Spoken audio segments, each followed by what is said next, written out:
What if the person who has loved you the most has been by your side all along, but you never knew? In a world where a queen can have everything except true love, one secret will change everything.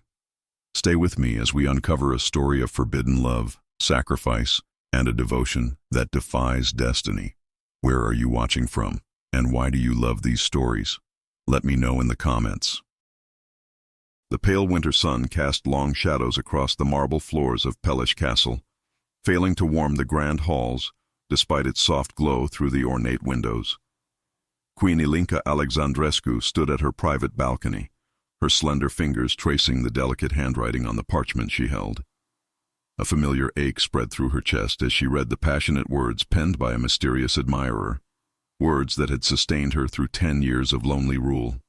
"My dearest sovereign," the letter began, "though mountains separate us and duty divides our paths, my heart remains ever faithful to your grace and beauty. When the moon bathes your kingdom in silver light, know that somewhere I gaze upon the same celestial body, whispering your name to the night winds." A sudden knock interrupted her reverie, causing her to quickly fold the letter and tuck it into the hidden pocket of her burgundy silk dress. Queen Ilinca composed herself, arranging her features into the regal mask her subjects had come to expect, authoritative, untouchable, and utterly alone. "Enter," she commanded, her voice betraying none of the emotion she had felt moments before. Her lady-in-waiting Mirella stepped in with a deep curtsy. "Your Majesty, the new captain of the Royal Guard has arrived. The council awaits your presence in the throne room for his formal introduction." Ilinca nodded sharply. "Tell them I shall arrive momentarily." When Mirella departed, the queen turned to her reflection in the gilded mirror. At 42, she remained a striking woman. Her dark hair, elegantly coiffed with only a few strands of silver betraying her age, contrasted with her alabaster skin.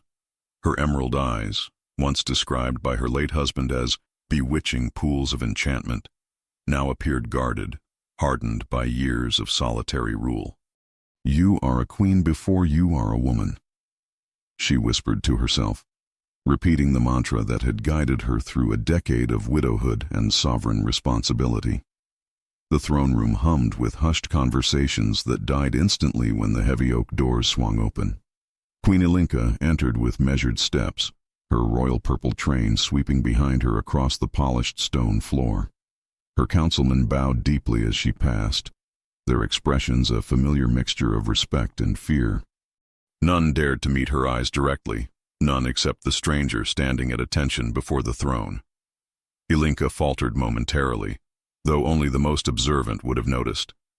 The new captain stood tall and rigid, his military uniform impeccably pressed, his posture perfect. But it was his eyes that caused her momentary lapse. Piercing blue eyes that seemed to look through her rather than at her, as if he could see past the crown and into the woman beneath. "Your Majesty." Her chief advisor, Constantine, stepped forward. "May I present Captain Vlad Drăghici, formerly of the Northern Regiment. His distinguished service record speaks for itself, and the council unanimously supports his appointment as head of your royal guard." Ilinca ascended the 3 steps to her throne, taking her seat with practiced grace. From this elevated position, she studied the man who would henceforth be responsible for her safety. Captain Drăghici was older than she had expected, perhaps 45 or 50, with steel-gray hair cropped close to his head in military fashion. His face bore the weathered look of a man who had spent years outdoors, with a prominent scar running along his jawline. Despite this, there was an undeniable handsomeness to his features, a classical nobility that transcended his obvious common birth.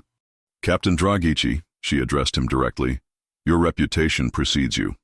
I am told you single-handedly thwarted an assassination attempt on Prince Mihail during the Harvest Festival in Brasov." "I merely perform my duty, Your Majesty," he replied, his voice deep and measured, devoid of the usual tremor that affected those addressing her for the first time. His Romanian accent was tinged with something else, perhaps a dialect from the northern provinces.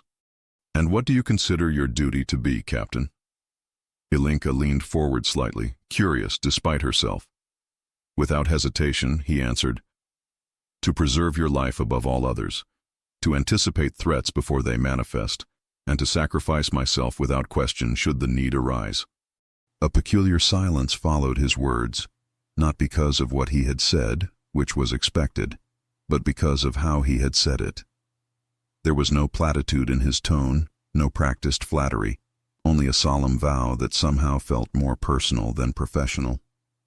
"And do you always succeed in anticipating threats, Captain?" she asked, a subtle challenge in her voice. For the first time, something flickered in his stoic expression, a ghost of emotion quickly suppressed. "I have not failed yet, Your Majesty." The council members exchanged uncomfortable glances, unused to such direct conversation between the Queen and a mere guard. Constantine cleared his throat nervously. "Captain Drăghici will begin his duties immediately, Your Majesty. He has already reviewed the castle security protocols and suggested several improvements, which I have taken the liberty of approving on your behalf." Ilinca raised an eyebrow. "Have you indeed, Lord Constantine?" Her tone caused the advisor to blanch visibly. "In the future, I would prefer to review such changes personally. My safety, after all, is rather important to me." "Of course, Your Majesty. My deepest apologies."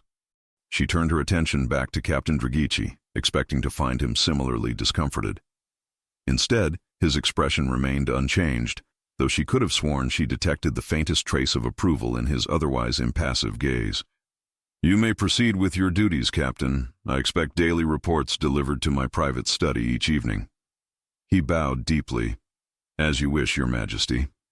As the formal introduction concluded and the council dispersed to their other duties, Ilinca found herself watching the captain's retreating form.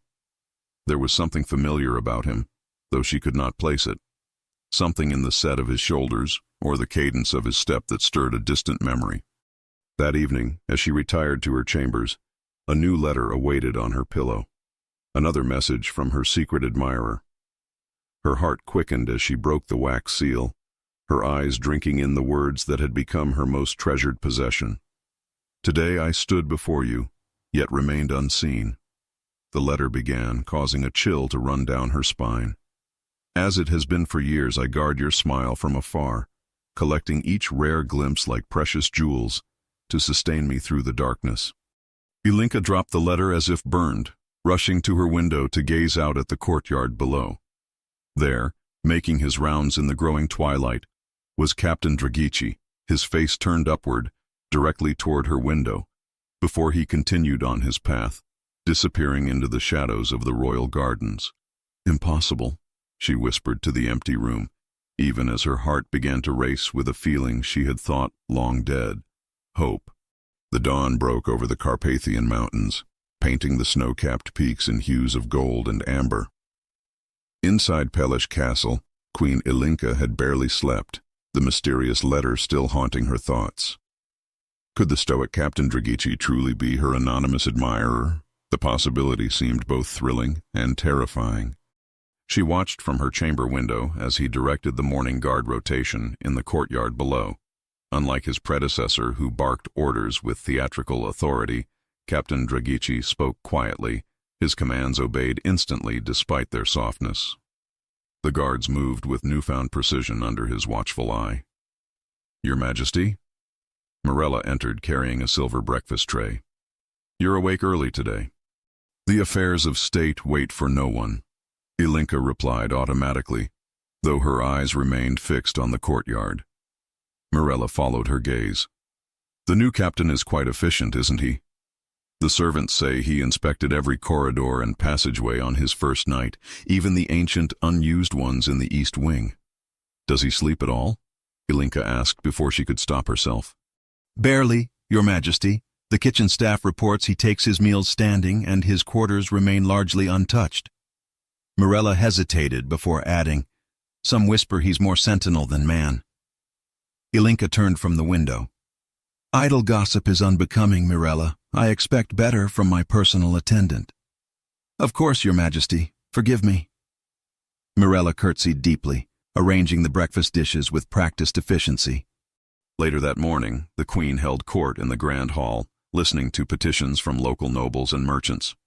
Though her attention appeared fixed on the matters at hand, she found herself acutely aware of Captain Drăghici's presence. He stood perfectly still against the far wall, his eyes constantly scanning the room, assessing each person who approached the throne. When a heated dispute arose between two landowning brothers, she noticed how the captain subtly shifted his position, angling himself to intercept any potential threat. His hand never strayed far from the ornate sword at his hip, a ceremonial weapon for most guards, but something told her it was anything but decorative in his skilled hands. As the afternoon court session concluded, Ilinca signaled to Constantine. "I wish to inspect the eastern grounds today. Have Captain Drăghici escort me." "Your Majesty, there's a bitter chill in the air. Perhaps another day would be more suitable," Constantine suggested. "The weather doesn't concern me," she replied with finality. "Inform the captain I'll be ready within the hour." When Ilinca emerged from her chambers dressed in a fur-lined cloak of deep crimson, Captain Drăghici was waiting in the corridor. He bowed formally, but said nothing, his face an unreadable mask. "Walk with me, Captain," she commanded, moving toward the castle's eastern exit. The winter air bit at her cheeks as they stepped into the elaborate royal gardens, now dormant under a thin layer of frost. For several minutes, they walked in silence, with Vlad maintaining a respectful distance behind her. "You maintain such distance, Captain," she finally said, pausing beside a frozen fountain. "Do you fear proximity to your queen?" "I fear nothing, Your Majesty," he answered, his breath forming clouds in the cold air. "I merely observe protocol." "Protocol?" she repeated, turning to face him directly. "Tell me, have you served in the royal court before?" A barely perceptible tension appeared in his jawline. "I have served wherever duty called me." "That's not an answer," she challenged, studying his face. "It's the only answer I can give," he replied, meeting her gaze unflinchingly. For a moment neither spoke, locked in silent assessment of the other. Up close she could see flecks of gray in his blue eyes, like storm clouds gathering on the horizon. Those eyes held knowledge, perhaps secrets, and a depth of experience that intrigued her. "I've been told you suggested changes to the castle's security," she said, resuming their walk along the frost-covered path. "Yes, Your Majesty. The eastern corridor had 3 blind spots where an intruder could conceal themselves. I've positioned additional guards to remedy this. And what of my personal chambers? Do you find them sufficiently protected?" Again, that almost imperceptible tension. "Your windows face the northern courtyard, too accessible by skilled climbers. I've added archers to the watchtowers with clear sight lines to your balcony." "You seem very concerned with my windows, Captain," she remarked. "I'm concerned with every possible threat to your person," he stated flatly. "Even when that threat might be a letter?" His step faltered, just slightly before he recovered. "I don't understand, Your Majesty." "Don't you?" she pressed, stopping abruptly. "How do unsigned letters find their way onto my pillow, bypassing all this elaborate security you've implemented?" Captain Drăghici's expression remained stoic, but something flickered behind his eyes, caution perhaps, or recognition. "Such a breach would be concerning indeed. If Your Majesty has received threatening correspondence—" "Not threatening," she interrupted. "Quite the opposite, in fact." She studied him carefully, searching for any reaction. "These letters have been arriving for years, long before your appointment." "Then perhaps it's someone with intimate knowledge of the castle," he suggested, his voice carefully controlled. "A servant, or even a member of your council." "Perhaps," she conceded. "Or perhaps someone who has watched me from afar for much longer than I realized." She turned away, continuing down the path. Someone disciplined enough to conceal his feelings behind an impenetrable facade. They reached a stone gazebo overlooking the valley below, the distant village of Sinaya visible through the bare trees. Snow had begun to fall lightly, dusting the captain's broad shoulders with delicate flakes that melted almost instantly from his body's warmth. "You don't smile, Captain Drăghici," she observed suddenly. "I wasn't aware it was required for my position, Your Majesty." "It isn't. I merely wonder if you're capable of it." For the first time, something resembling emotion crossed his features, a subtle softening around the eyes, though his lips remained firmly set. "I smile when there is cause, Your Majesty. Joy is not a luxury often afforded to men in my position." "And what position is that exactly?" Beyond your official title, I mean. That of a sentinel, he answered, echoing the castle gossip without knowing it. One who stands apart, observing but never participating. Queen Ilinca felt a pang of recognition in his words, a reflection of her own isolation. We have that in common, then. His eyes widened slightly before he could master his expression. I wouldn't presume to compare my situation to your Majesty's. No, you wouldn't, she agreed. You presume very little, Captain, which makes you unique among those who serve me. Others constantly presume to know what I need, what I think, what I feel. She gazed out at the snow-covered landscape. But they don't know me at all. The heavy silence that followed was interrupted by the distant bell signaling the approaching dinner hour. Ilinca drew her cloak tighter around her shoulders. You'll attend the royal ball tomorrow evening, she stated, not a question but a command. I will be present with the guard detail, yes. Not as part of the detail, as my personal escort. She watched satisfaction as genuine surprise finally broke through his careful facade. The annual winter ball requires that I dance. Protocol demands it. Your Majesty, he began, a hint of uncertainty in his voice. Surely there are more appropriate partners among the nobility. Are you refusing your queen's direct order, Captain? She challenged, one eyebrow raised. Never, Your Majesty. He bowed deeply. But I should warn you, I'm a soldier, not a courtier. My dancing may disappoint. For the first time in their interaction, Ilinca allowed herself a small smile. Somehow I doubt that, Captain. You strike me as a man who excels at whatever he sets his mind to. As they returned to the castle, servants and guards alike stared openly at the unusual sight of their queen, engaged in what appeared to be casual conversation with the stern new captain. By evening, gossip would spread through every corner of the royal residence. In her chambers that night, Ilinca waited anxiously for another letter, but none appeared. Instead, as she gazed from her window, she spotted Captain Drăghici in the courtyard below, his eyes fixed on something in his hand.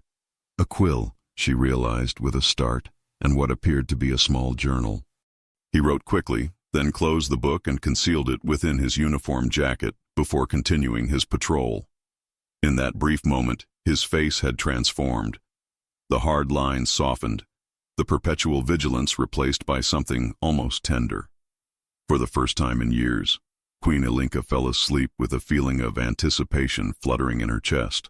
Not the weary resignation of another day of royal duties, but the long-forgotten sensation of curiosity about what tomorrow might bring.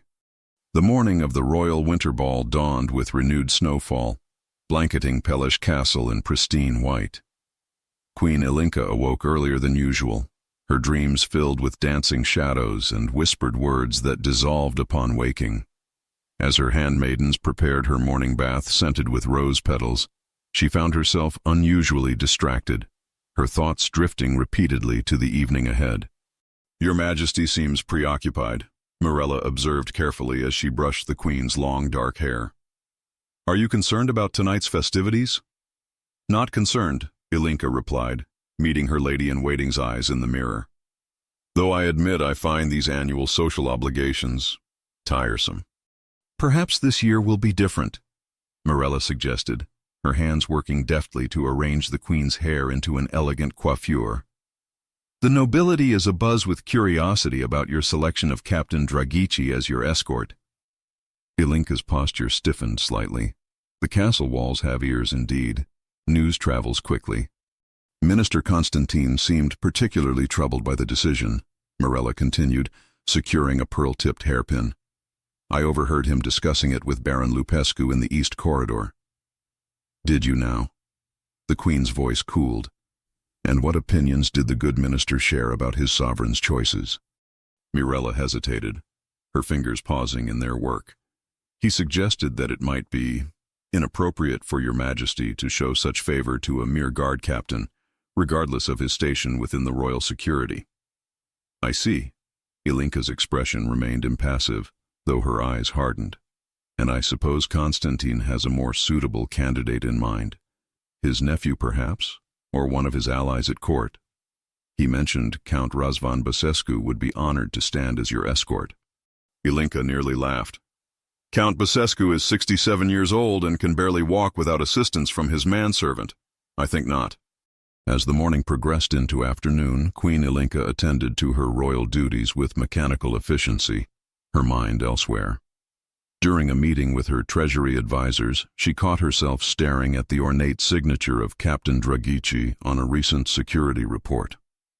There was something familiar about the elegant curl of his lettering, the distinctive way he formed certain characters. Your Majesty? The Treasury Minister's voice broke through her thoughts. Do you approve the proposal for the spring taxation adjustments? I will review the documents in detail before making my decision, she replied, gathering her composure. Have them delivered to my private study this evening. When the meeting concluded, Ilinca made her way to the castle library, a sanctuary where she often sought solitude among the ancient tomes and scrolls collected by generations of Romanian royalty. Today, however, she had a specific purpose in mind. The royal archivist bowed deeply as she entered. Your Majesty honors us with your presence. How may I assist you? I wish to examine the military service records from the Northern Regiment, particularly those from the past 15 years. The archivist looked momentarily surprised, but quickly recovered. Of course, Your Majesty. The military archives are maintained in the eastern section. If you'll follow me. Among the leather-bound volumes and carefully preserved scrolls, Ilinca searched methodically, pulling records that might contain information about Captain Drăghici's past service. After nearly an hour of careful examination, she found a slim folder containing his official appointment to the Northern Regiment 12 years earlier. The document bore his signature, unmistakably the same hand that had written dozens of passionate letters to her over the years. Her heart raced as she traced the familiar curves and lines with her fingertip. It was proof of what she had already begun to suspect. The revelation was interrupted by the distant sound of the castle's warning horn, a signal used only in emergencies. Moments later, hurried footsteps approached the library, and Captain Drăghici himself appeared in the doorway, his expression tense. Your Majesty. He bowed quickly. Forgive the intrusion. There's been an incident at the eastern gate. A messenger was attacked while bringing dispatches to the castle. Ilinca carefully closed the folder she had been examining. Attacked? By whom? Unknown assailants. The messenger survived, but is gravely wounded.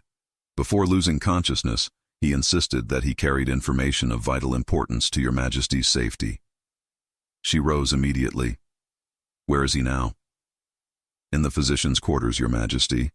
I've doubled the castle guard and secured all entrances, but I must insist you remain within the inner keep until we determine the nature of this threat. As they walked briskly through the corridors, Ilinca studied the captain's profile, searching for any indication that he recognized the significance of their encounter in the archives. His face remained professionally neutral, though she noticed the slight tension in his shoulders. Tell me, Captain, she ventured, how long did you serve in the Northern Regiment before your appointment here? His stride faltered almost imperceptibly. 12 years, Your Majesty. And before that? A pause, barely noticeable. Various postings, none worthy of mention. They reached the physician's chambers where the elderly royal doctor was tending to a young man whose face was pale with blood loss, a bandage wrapped around his chest visible beneath his torn shirt. Your Majesty. The physician bowed. The messenger insisted on speaking with you directly, despite my recommendation that he rest. The wounded man's eyes widened at the Queen's approach. He attempted to rise but winced in pain. Be still, Ilinca commanded gently. You're in no condition to observe protocol. What message is so important that you risked your life to deliver it? The messenger's voice came as a raspy whisper. A plot, Your Majesty. Against the crown. I overheard men in Brasov, foreign accents, discussing plans for the winter ball tonight. He coughed, a trickle of blood appearing at the corner of his mouth. They spoke of an opportunity when the castle would be filled with guests. Perfect chaos for an attack. Captain Drăghici stepped forward. Did you see these men? Could you identify them? Hired mercenaries, I believe, not Romanians. The messenger's breathing became labored. They knew details of the castle layout, had information from inside. The physician moved to intervene. He must rest now, your majesty. The journey and his wounds have exhausted him. As they left the physician's chambers, Ilinca turned to Captain Drăghici. Do you believe his story? I believe there is cause for concern, he replied carefully. The timing is suspicious, an alleged plot coinciding with the one night when the castle will be filled with hundreds of guests, many unknown to the regular guard. Yet you don't seem convinced. His blue eyes met hers directly. It could be legitimate intelligence, or it could be an attempt to disrupt the ball, causing political embarrassment to your majesty. Either way, I've already implemented additional security measures. And what of tonight? Should we cancel the festivities? That would be the safest option, he acknowledged, but politically costly. The nobility would see it as weakness or paranoia. Then what do you suggest, Captain? Proceed as planned, but with extreme caution. I've positioned trusted men throughout the ballroom and adjacent corridors. Every guest will be thoroughly vetted before entry. Something in his expression shifted, becoming almost tender. And I will not leave your side, not for a moment. The intimacy of his words hung in the air between them, crossing the invisible boundary between monarch and protector. For a heartbeat, they were simply a man and woman, connected by an unspoken current. Ilinca broke the silence first. I should prepare for tonight. The queen cannot be late to her own ball. Of course, your majesty. He bowed formally, though his eyes remained fixed on hers a moment longer than protocol dictated. In her chambers, while Mirella and the other ladies-in-waiting prepared her elaborate gown of midnight blue silk and silver embroidery, Ilinca's thoughts remained divided between the potential threat and the man assigned to protect her from it. As the final preparations neared completion, Mirella approached with a small envelope. This was found among your majesty's personal effects while preparing your jewelry for the evening. Ilinca recognized it instantly, another letter from her mysterious admirer. With practiced nonchalance, she set it aside. I'll read it later. But once her attendants had stepped away to retrieve her royal crown, she quickly broke the seal and unfolded the parchment with trembling fingers. Tonight I shall break my silence and stand beside you openly for the first time, the familiar handwriting declared. Though I must maintain the mask of duty, know that beneath it beats a heart that has belonged to you alone since I first witnessed your grace and courage. The dance we shall share is but a pale echo of the dance my soul has performed around yours for countless seasons. The letter was interrupted by Mirella's return, forcing Ilinca to quickly conceal it within the folds of her gown. As the heavy crown was placed upon her head, she caught her reflection in the mirror. No longer the lonely widow queen, but a woman with flushed cheeks and brightened eyes, transformed by the anticipation of discovery. When she emerged from her chambers, Captain Drăghici awaited in the corridor, dressed not in his usual military uniform, but in the formal attire of a high-ranking officer. A midnight blue coat with silver epaulets that perfectly complemented her gown, as if by design rather than coincidence. For the first time since his arrival at the castle, Ilinca saw something beyond duty in his gaze as it traveled slowly from her crown to the silver slippers peeking beneath the hem of her dress. Something raw and unguarded that vanished almost instantly behind his professional mask. Your Majesty, he bowed deeply, offering his arm. The ball awaits. As she placed her hand upon his arm, Ilinca felt a folded paper pressed carefully into her palm. Another note, passed with such skill that even the watchful ladies-in-waiting noticed nothing. She concealed it within her sleeve as they proceeded toward the grand ballroom, her heart beating frantically against her ribs. Whatever secrets the night might hold, threats of danger or promises of love, Queen Ilinca knew with absolute certainty that nothing would ever be the same again. The royal ballroom of Palesh Castle glittered with 1,000 candles, their light reflecting off gilded mirrors and crystal chandeliers that transformed the massive chamber into a realm of enchantment. Court musicians played elegant waltzes from a discreet alcove as Romania's nobility danced and mingled, a swirling kaleidoscope of silk, velvet, and jewels. Queen Ilinca sat upon her elevated throne at the far end of the ballroom, watching the festivities with practiced regal detachment. Though she participated in such events with perfect grace, she had never truly enjoyed them, seeing them instead as political necessities, opportunities to observe the ever-shifting alliances and tensions among the nobility. Tonight, however, her attention repeatedly drifted to one particular figure stationed near the grand entrance. Captain Drăghici stood at attention, his keen eyes constantly scanning the crowd, alert for any sign of threat. Unlike the other guards who occasionally stole glances at the dancing or whispered among themselves, he remained utterly focused on his duty, or almost entirely focused. For Ilinca had noticed something curious. Though the captain never looked directly at her, he somehow seemed aware of her every movement. When she shifted in her seat, his posture adjusted subtly. When she spoke with a visiting dignitary, his attention would briefly encompass her conversation partner before returning to his broader vigilance. "Your Majesty seems distracted this evening," observed Minister Constantine, approaching the throne with a formal bow. "Is the entertainment not to your liking?" "The musicians are excellent as always," Ilinca replied smoothly. "I was merely considering matters of state." "All work and no pleasure makes for a dull monarchy," Constantine commented with a thin smile. "Perhaps your Majesty might consider joining the dancing? Several eligible noblemen have expressed hope for such an honor." Ilinca knew precisely which eligible nobleman Constantine referred to, his own nephew among them, a simpering youth more interested in her crown than her person. "Perhaps later," she demurred. "For now, I'm content to observe." Constantine followed her gaze, his expression darkening slightly when he realized it had settled once again on Captain Drăghici. "Your new captain maintains impressive vigilance, almost unnaturally so." "Is dedication to duty now considered unnatural, Minister?" Ilinca asked, a hint of challenge in her voice. "Not at all," Constantine backpedaled smoothly. "Merely unusual in its intensity. One wonders what motivates such singular focus." Before Ilinca could respond, a commotion at the entrance drew everyone's attention. A messenger in the livery of the northern provinces hurried into the ballroom, speaking urgently to the guards. Captain Drăghici intercepted him, engaging in a brief, intense conversation before approaching the throne. "Your Majesty," he bowed deeply. "Forgive the interruption. An urgent dispatch has arrived from the mountain garrison at Brașov. There are reports of unusual activity along the northern border, possible foreign agents crossing into Romanian territory." Ilinca noted the sudden interest from nearby courtiers, particularly Baron Lupescu, who had edged closer to overhear the conversation. "I see," she replied, keeping her voice measured.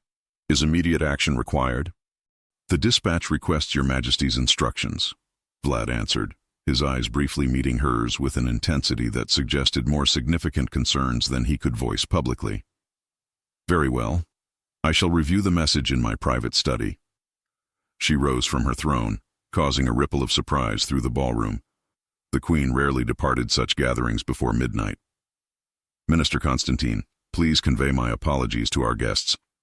Captain Drăghici will escort me."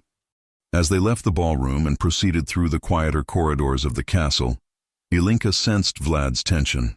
Once they were alone in a secluded passage, she paused. "What truly concerns you about this dispatch, Captain? I suspect there's more than border incursions."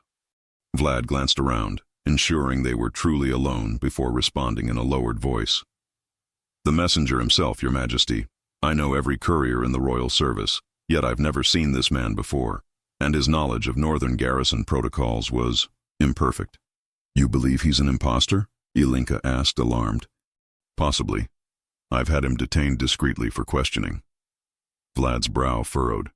"But if he is an imposter, the question becomes, what was his true purpose in gaining access to the ball tonight?"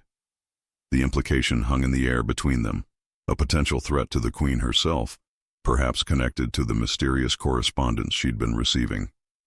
"Could it be related to the letters?" she asked softly, the question more personal than she'd intended. Something flickered in Vlad's eyes, surprise perhaps, or caution. "Letters, your Majesty?" Ilinca hesitated, suddenly aware of how inappropriate it was to discuss such a private matter with her guard captain. Yet something in his steady gaze encouraged her to continue. "For several years now I've received anonymous letters," she admitted. "Not threatening, quite the opposite. They're—" She paused, searching for an appropriate description of a personal nature. "I see," Vlad replied, his face revealing nothing, though his voice had softened almost imperceptibly. "And these letters concern you?" "No," she answered quickly, then more thoughtfully. "Or rather, yes, but not in the way you might think. They've become important to me. A rare connection to someone who seems to see beyond my crown to the woman beneath." She immediately regretted the confession. Such vulnerability was unbecoming of a queen, particularly before a subordinate. Yet to her surprise, Vlad's expression showed no judgment, only a deep, unreadable emotion that vanished as quickly as it had appeared. "Forgive me, Captain," she said, straightening her posture. "That was inappropriate." "There is nothing to forgive, Your Majesty," he replied formally, though something in his tone had changed. "Your security is my priority, in all its aspects. If these letters ever cause you concern, I hope you would inform me immediately." They resumed their walk to the Queen's study in silence, though the air between them seemed charged with unspoken thoughts.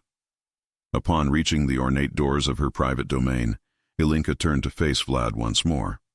"Have the messenger brought to the small council chamber for questioning. I wish to be present." "That may not be advisable, Your Majesty," Vlad cautioned. "If he is indeed a threat?" "All the more reason for me to observe," she insisted. "I cannot effectively rule if I'm shielded from every potential danger. Besides," she added with the ghost of a smile, "I trust my captain's ability to protect me." Vlad bowed, unable to argue with a direct command. "As you wish, Your Majesty. I shall make the arrangements." An hour later, Queen Ilinca sat behind a privacy screen in the small council chamber, observing as Captain Drăghici interrogated the supposed messenger. From her concealed vantage point, she could see without being seen, a precaution Vlad had insisted upon as a compromise for allowing her presence. "You claim to serve under Commander Radu at the northern garrison," Vlad stated, circling the seated messenger. "Yet when asked about the garrison's standard patrol routes, you provided details that have been outdated for over a year." The messenger, a thin man with darting eyes, shifted uncomfortably. "I've been assigned to Eastern patrols, Captain. I'm less familiar with the northern protocols." "A curious assignment for a messenger carrying dispatches from the north," Vlad noted coldly. "And stranger still that you bear no official seal or identification papers." "They were lost during my journey," the man protested.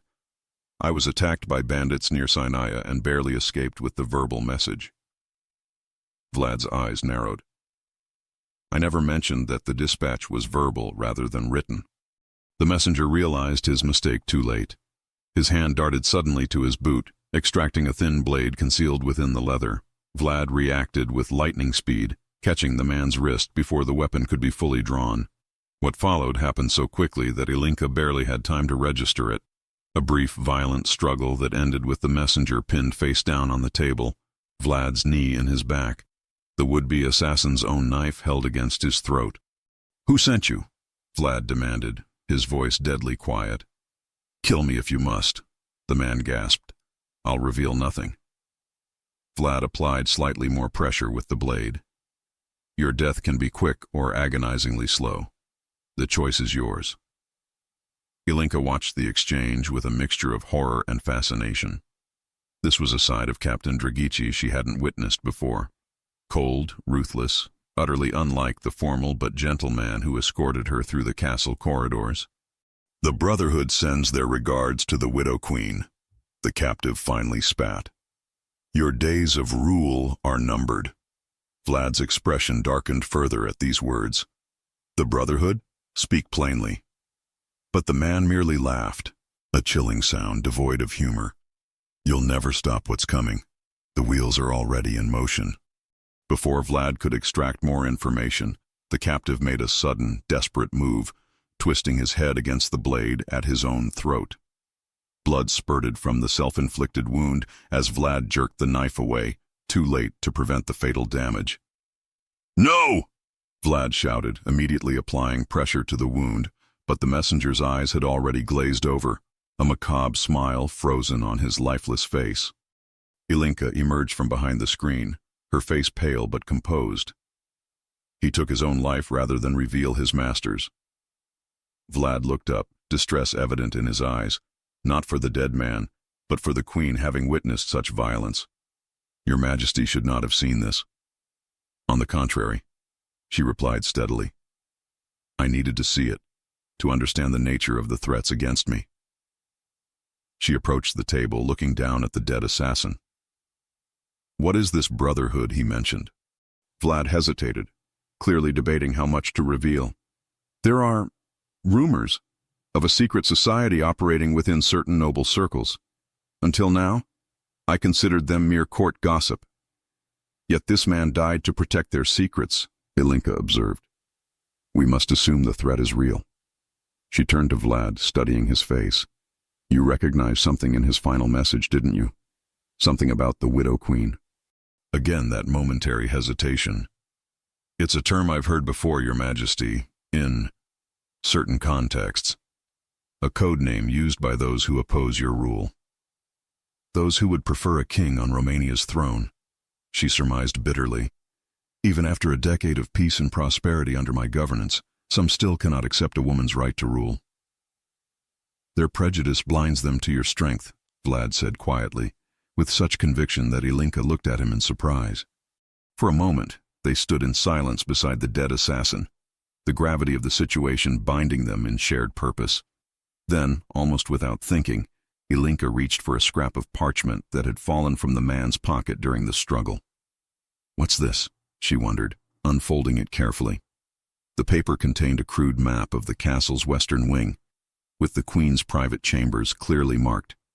More disturbing was the notation beside it, a date and time, just 3 days hence. A planned assassination, Vlad concluded grimly, examining the map over her shoulder. His proximity sent an inexplicable shiver through Ilinca, though she attributed it to the tension of the moment. We've uncovered their plot just in time. Thanks to your suspicion of the messenger, Ilinca acknowledged. How did you know to question him? A shadow crossed Vlad's face. Experience teaches one to recognize deception, Your Majesty. I've encountered many who wore false faces during my years of service. Something in his tone suggested personal pain beneath the professional observation. Ilinca found herself wondering once again about his past, the gaps in his military record, the origin of the scar along his jaw, the strange familiarity she sometimes felt in his presence. This changes our security arrangements, Vlad continued, all business once more. I recommend canceling your public appearances until we identify all members of this conspiracy. Impossible, Ilinca shook her head. Withdrawing from public view would appear as weakness or fear. We must proceed as normal while increasing security discreetly. With respect, Your Majesty, your safety must take precedence over appearances. My rule must take precedence over personal safety, she countered firmly. A queen who hides from threats soon finds herself queen in name only. Their eyes locked in a silent battle of wills, his concern for her security warring with her political instincts. It was Vlad who finally yielded, though his expression remained troubled. As you command, Your Majesty, but I insist on personally overseeing your protection at all times. No other guards, no matter how trusted, will suffice under these circumstances. Agreed. Ilinca nodded, oddly comforted by the prospect of his constant presence. And, Captain? Yes, Your Majesty. Test a theory for me. Check the handwriting on any documents this man carried against the anonymous letters in my private chamber. I want to know if there's any connection. Vlad's expression flickered almost imperceptibly. You believe your secret correspondent might be connected to this plot? I believe nothing should be overlooked, she replied carefully. Either possibility, friend or foe, must be considered. As they left the chamber to make arrangements for the disposal of the assassin's body and the investigation of his origins, Ilinca found herself studying Captain Drăghici's profile in the dim corridor light. The efficiency with which he had neutralized the threat, the depth of knowledge he possessed about castle operations, the subtle inconsistencies in his backstory, all pointed to a man who was perhaps not exactly who he claimed to be. Yet one fact remained indisputable. He had saved her life tonight, potentially at great risk to his own. Whatever secrets Vlad Drăghici might be harboring, his dedication to her protection seemed genuine. Or was that merely what he wanted her to believe? As they reached the junction where their paths would separate, she to her royal chambers, he to implement the enhanced security measures. Ilinca made a decision. "Captain Drăghici," she called softly, as he began to bow in farewell. "Your Majesty, the winter ball approaches in 3 days' time, coinciding with the date marked on the assassin's map. Tradition requires that I dance with a member of the court." She paused, watching his reaction carefully. "This year, I choose you as my partner." Surprise registered briefly in his eyes before his composure returned. "Your Majesty honors me, but such a public display might be misinterpreted by the court. Perhaps a more appropriate partner." "Is there a more appropriate partner than the man tasked with my protection?" she challenged. "Besides, what better way to observe potential conspirators than from the center of the ballroom, where all eyes will be upon us?" The logic was sound, yet both recognized the additional unspoken dimension of her request. This would be no mere security arrangement, but a deliberate elevation of his status at court, and a public show of favor that would fuel already growing speculation. "As you wish, Your Majesty." He finally acquiesced with a bow. "Though I warn you, my dancing skills may not match my swordsmanship." A smile touched Ilinca's lips, the first genuine one of this tumultuous evening. "Somehow I doubt that, Captain. You move with too much natural grace to be clumsy on a dance floor." The compliment, offered so casually, brought an unexpected warmth to Vlad's normally guarded expression. "Until tomorrow, then, Your Majesty." "Until tomorrow, Captain." As Ilinca entered her chambers, dismissing her waiting ladies with uncharacteristic abruptness, she found herself drawn to the window overlooking the castle courtyard. In the moonlight below, she could see Captain Drăghici issuing orders to the night guard, his commanding presence evident even from a distance. Friend or foe? Protector or threat? The questions swirled in her mind as she absently touched the hidden pocket where she kept the most recent anonymous letter. Only one thing seemed certain. The winter ball would mark a turning point, not just in the conspiracy against her throne, but in the enigmatic relationship developing between herself and the mysterious captain who had awakened feelings she had thought long buried with her husband. 3 days had passed since the winter ball. 3 days since Ilinca had danced in Captain Drăghici's arms, since whispers had filled the grand ballroom, since the failed assassination attempt that he had thwarted with such efficiency. It seemed almost as if he had anticipated the exact moment the attack would come. 3 days of avoiding his gaze in public, of maintaining regal composure while her thoughts betrayed her at every turn. In those 3 days, no new letters had appeared on her pillow.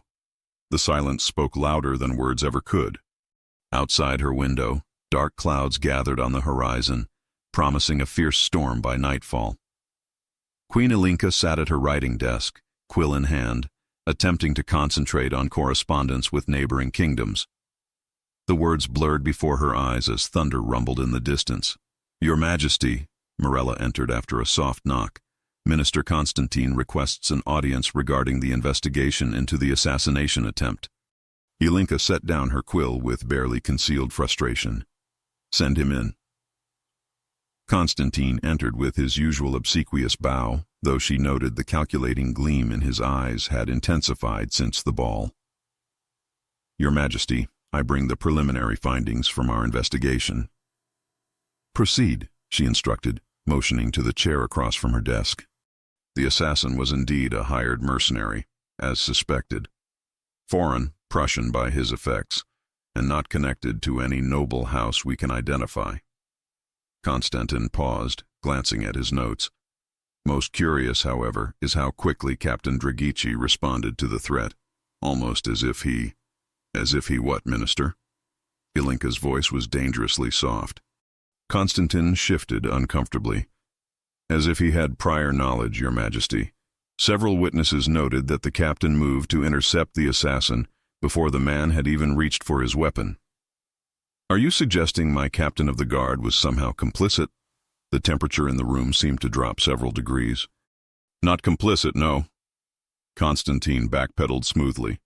"Merely that he might have had intelligence he failed to share with the council. It raises questions about his methods and loyalties." Ilinca rose from her seat, her emerald eyes flashing with barely contained anger. "Captain Drăghici's loyalty saved my life that night, Minister. While you and the other councilmen were busy with your wine and political maneuverings, he alone recognized the threat. Of course, Your Majesty. Constantine bowed his head, though she could see the tension in his jaw. I merely suggest that a man of such common origins, having such proximity to Your Majesty, might invite certain improprieties. Improprieties, she repeated, her voice razor-sharp. There has been talk, Your Majesty, about the dance you shared, the way he... Constantine stopped, seeming to recognize dangerous territory. The way he what, Minister? Ilinca pressed, stepping closer. The way he looked at you, Constantine finished quietly. Not as a guard looks at his sovereign, but as a man looks at a woman. For a moment, silence hung heavy in the air between them. Then Ilinca straightened, her regal bearing never more apparent. You are dismissed, Minister Constantine. I suggest you focus your investigative energies on identifying who commissioned the assassin, rather than casting aspersions on the man who prevented his success. When Constantine had departed, Ilinca moved to the window, watching as the first heavy raindrops began to fall. Her hands trembled slightly, not from fear, but from the effort of containing her emotions. How easily Constantine had seen what she herself had been trying to deny. The way he looked at you, as a man looks at a woman. The storm grew in intensity as evening approached. Lightning flashed across the sky, briefly illuminating the corridors of Pellish Castle as Ilinca made her way through the eastern wing, ostensibly to check on recent renovations, but in truth seeking solitude from the watchful eyes of the court. She had dismissed Morella for the evening, preferring to be alone with her thoughts. The ancient corridors of the eastern wing were rarely used, housing only storage rooms and passages supposedly closed off for repairs. The perfect place to escape, if only for an hour. As thunder crashed overhead, Ilinca realized she had ventured further than intended. The corridor before her split into 3 separate passages, none of which seemed familiar. The torches here burned less brightly, casting long shadows on the stone walls adorned with faded tapestries depicting Romania's ancient battles. Lightning flashed again, followed immediately by a deafening crash of thunder that seemed to shake the very foundations of the castle. The lights flickered once, twice, and then plunged the corridor into total darkness. Ilinca stood perfectly still, waiting for her eyes to adjust to the darkness. The storm had knocked out the power to this section of the castle, a not uncommon occurrence, but unsettling nonetheless when one was already lost. "Hello?" she called, her voice echoing against the stone walls. No response came. She began to move cautiously forward, one hand trailing along the wall for guidance. The darkness was disorienting, the occasional flash of lightning through distant windows providing only momentary glimpses of her surroundings. After several minutes of careful navigation, Ilinca admitted to herself that she was thoroughly lost. The castle's eastern wing was a maze of interconnected corridors, and in the darkness, all sense of direction had abandoned her. Another flash of lightning revealed a figure standing at the end of the corridor, tall, broad-shouldered, and perfectly still.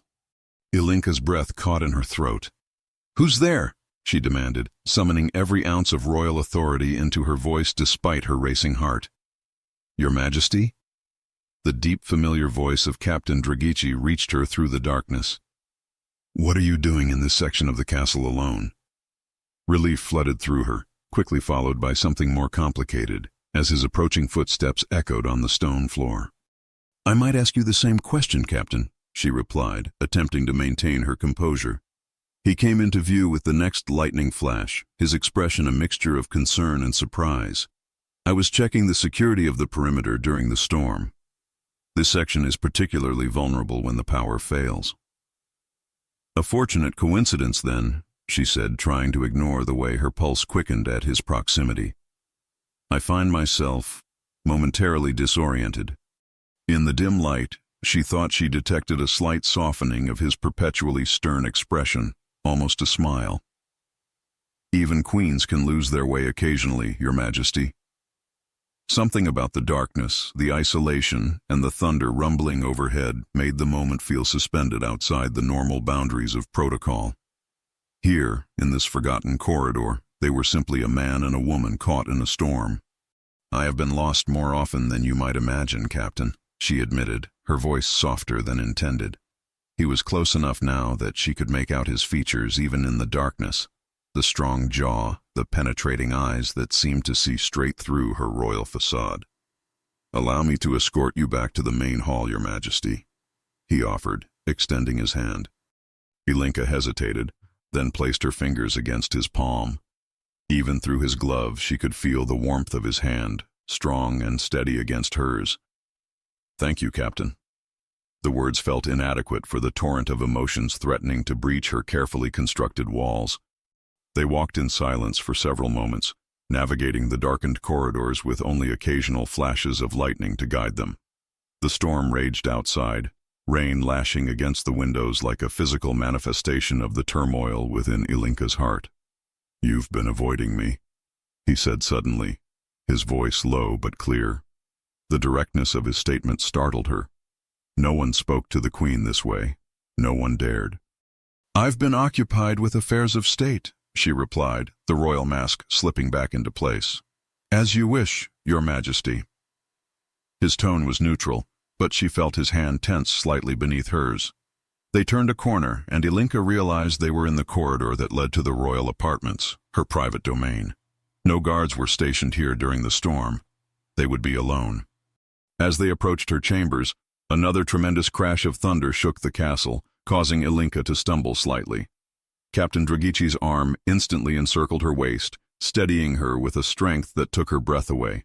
For a moment they remained frozen in that position, his arm around her waist, her hand pressed against his chest, where she could feel his heart beating as rapidly as her own.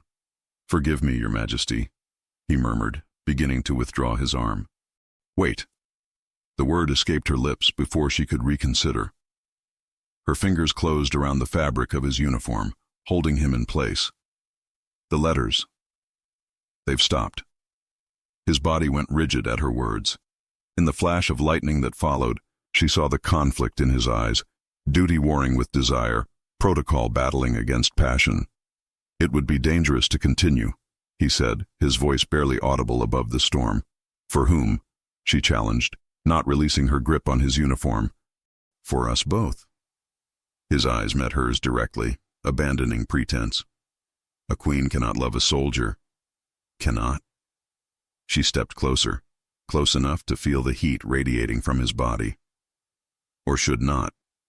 Another flash of lightning illuminated the corridor, casting dramatic shadows across his face as he struggled with himself. "Ilinca," he whispered, using her name for the first time, the sound of it on his lips more intimate than any caress.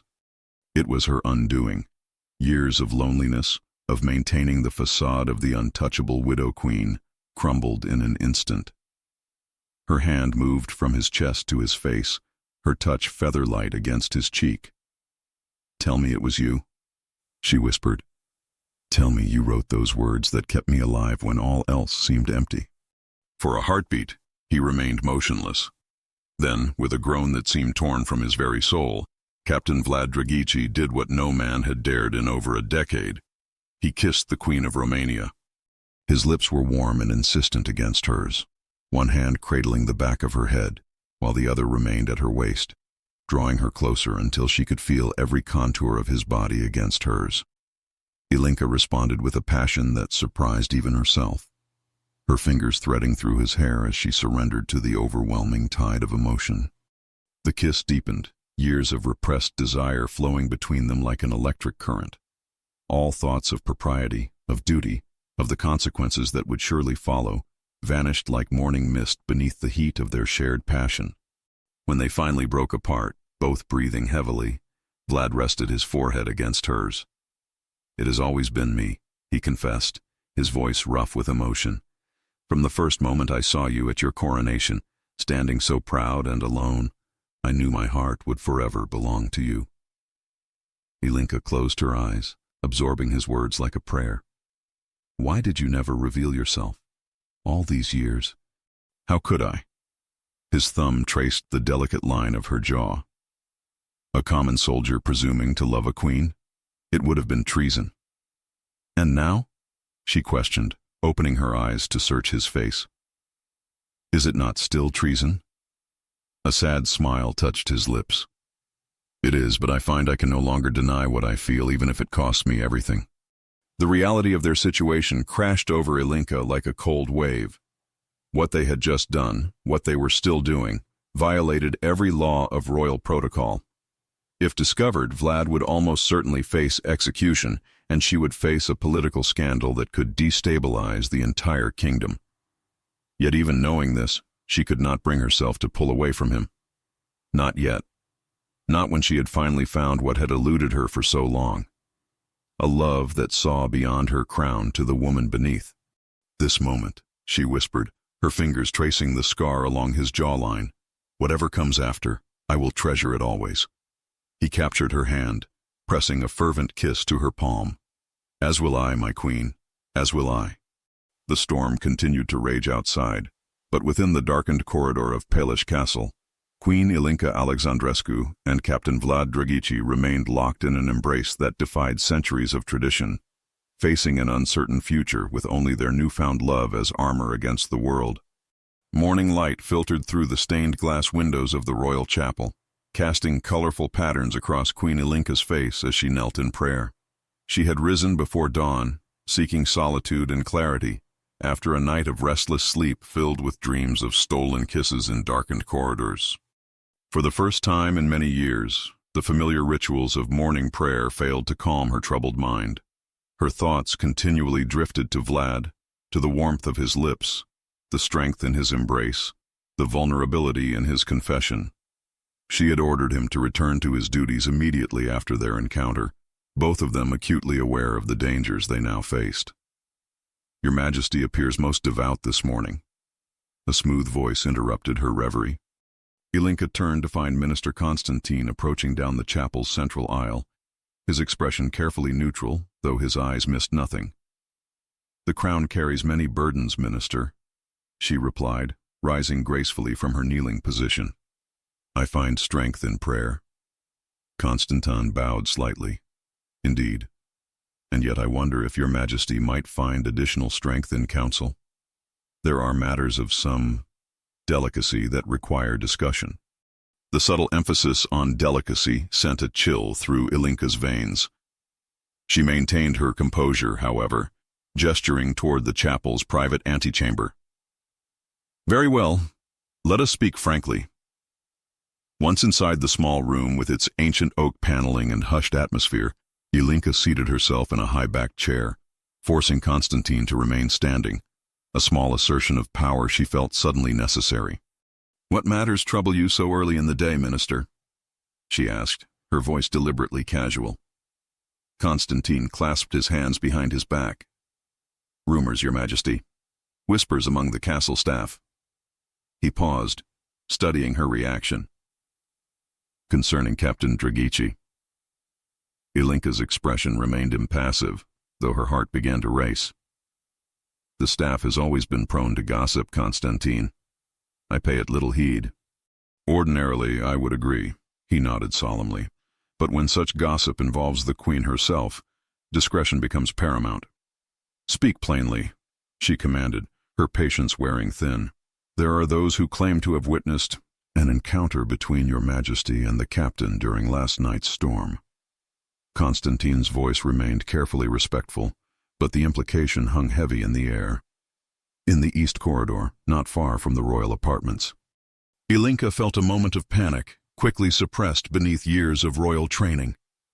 And you give credence to these alleged witnesses? I merely bring this to your Majesty's attention out of duty and concern. Constantine stepped closer, lowering his voice. The nobility already questions the captain's rapid rise to favor. Should such rumors persist, it could undermine your Majesty's authority. My authority is not so easily shaken, Minister, she replied coldly. Nor do I appreciate implications against my character based on servants' gossip. Of course not, Your Majesty. Constantine bowed again, though his eyes remained calculating. I merely thought it prudent to warn you that others are watching the captain most carefully now. Baron Lupescu, for instance, has taken a particular interest in his background. The mention of Lupescu, one of the most influential and ruthless members of the royal council, was not coincidental. The Baron had opposed Ilinca's ascension to the throne after her husband's death, arguing that a woman could not effectively rule without a king at her side. He had been searching for ways to undermine her authority ever since. The captain's background is thoroughly documented in the military archives, Ilinca stated, though she knew this wasn't entirely true. Her own investigation had revealed curious gaps in Vlad's service record. Is it? Constantine raised an eyebrow. How curious, then, that the Baron's inquiries have uncovered discrepancies, records that suggest Captain Drăghici may not be who he claims to be. Ilinca's fingers tightened imperceptibly on the armrests of her chair. If Baron Lupescu has concerns about my staff, he should bring them directly to me, not engage in clandestine investigations. He intends to, Your Majesty, at tomorrow's council meeting. Constantine moved toward the door, pausing with his hand on the latch. I thought it only fair to prepare you for what promises to be a challenging discussion. When the door closed behind him, Ilinca released a shaky breath, her composed facade crumbling in private. The political maneuvering was transparent. Constantine and Lupescu were using Vlad as a means to attack her reign.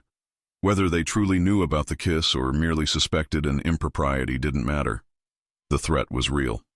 Later that morning, Queen Ilinca sat in her private study reviewing state documents when a soft knock at the hidden side entrance startled her. This door, concealed behind a tapestry and known only to a select few, had rarely been used since her husband's death.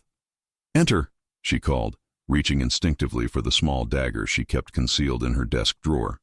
The door opened to reveal Captain Drăghici, his expression grave as he quickly closed the entrance behind him. "Forgive the intrusion, Your Majesty," he said formally, though his eyes conveyed a much more intimate message. "I would not use this entrance except that I believe we are being watched."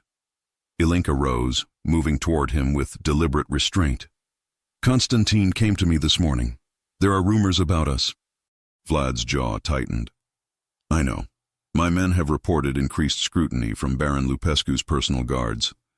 They've been questioning castle staff about my movements, particularly during last night's storm." "How much do they know?" she asked, unconsciously reaching for his hand before catching herself and withdrawing. "Nothing certain," he replied, his eyes following her retreating hand with visible longing. "But suspicion alone is dangerous, especially with the council meeting tomorrow." Ilinca turned away, moving toward the window that overlooked the castle gardens below. "Constantine claims there are discrepancies in your military records. Is there something I should know, Vlad?" The use of his given name hung in the air between them, a dangerous intimacy they could ill afford, yet neither seemed willing to relinquish. He was silent for so long that she finally turned back to face him. The conflict in his eyes was palpable, duty warring with desire, truth struggling against protection. "There are things about my past that were altered in the official records," he finally admitted, "not for nefarious purposes, but for protection." "Protection of whom?" she pressed. "Of you, my queen." He stepped closer, lowering his voice though they were alone. 10 years ago, I was assigned to a special unit within the Northern Regiment, a unit tasked with investigating threats against the royal family. During that assignment, I uncovered evidence of a conspiracy involving members of your own council. Ilinca's eyes widened. "Why was I never informed?" "The evidence was circumstantial. Names were suspected but not confirmed." His expression darkened. "Before I could complete the investigation, there was an incident, an ambush that left 3 of my men dead. I was gravely wounded and presumed killed. Yet here you stand," she whispered. "I survived by chance. A farmer found me near death and nursed me back to health. When I recovered, I discovered the entire investigation had been buried, my unit dissolved, my existence erased from official records." His eyes met hers directly. Someone with considerable power did not want the truth discovered. "And the letters?" she asked, her voice barely audible. "You began writing them after this resurrection?" A ghost of a smile touched his lips. "I had written to you even before then, though those letters were never delivered. After my death, I realized I could never resume my former identity without endangering both of us. So I created a new one, worked my way back through the military ranks and waited for an opportunity to return to the castle, to you. To protect me, she finished for him. That was my duty, he acknowledged. But loving you, that was never duty. That was fate. The raw honesty in his voice made her heart constrict painfully. She took a step toward him, forgetting protocol, forgetting danger, remembering only the brief taste of happiness she had experienced in his arms. Ilinca, he murmured, reaching for her. The main door to her study suddenly opened without warning. They sprang apart instantly, but not before Mirella had entered and witnessed their proximity. The lady-in-waiting froze, her eyes widening as she took in the scene before her. Mirella, Ilinca recovered first, her voice steady despite her racing heart. What is so urgent that you enter without knocking? To her credit, Mirella composed herself quickly, though her cheeks flushed. Forgive me, Your Majesty. Baron Lupescu has arrived unexpectedly and demands an immediate audience. He says it concerns matters of national security. The pointed glance she directed at Captain Drăghici made it clear that Mirella understood exactly what she had interrupted. Tell the Baron I will receive him in the throne room in 20 minutes, Ilinca instructed, her regal mask firmly back in place. Not a moment sooner. Yes, Your Majesty. Mirella curtsied and withdrew, carefully avoiding further eye contact with either of them. When the door closed, Vlad moved immediately toward the hidden entrance. I should go. Mirella may be loyal to you, but if questioned by Lupescu, can she be trusted? Ilinca asked urgently. I believe so. She has served you faithfully for many years. He paused at the concealed doorway. But trust no one completely in the days ahead. Lupescu's sudden arrival suggests he's moving faster than anticipated. What will you do? Continue my investigation. The conspiracy I uncovered years ago, I believe it still exists, and that Lupescu may be at its center. His expression hardened. But until I have proof, we must proceed with extreme caution. She nodded, understanding the unspoken warning.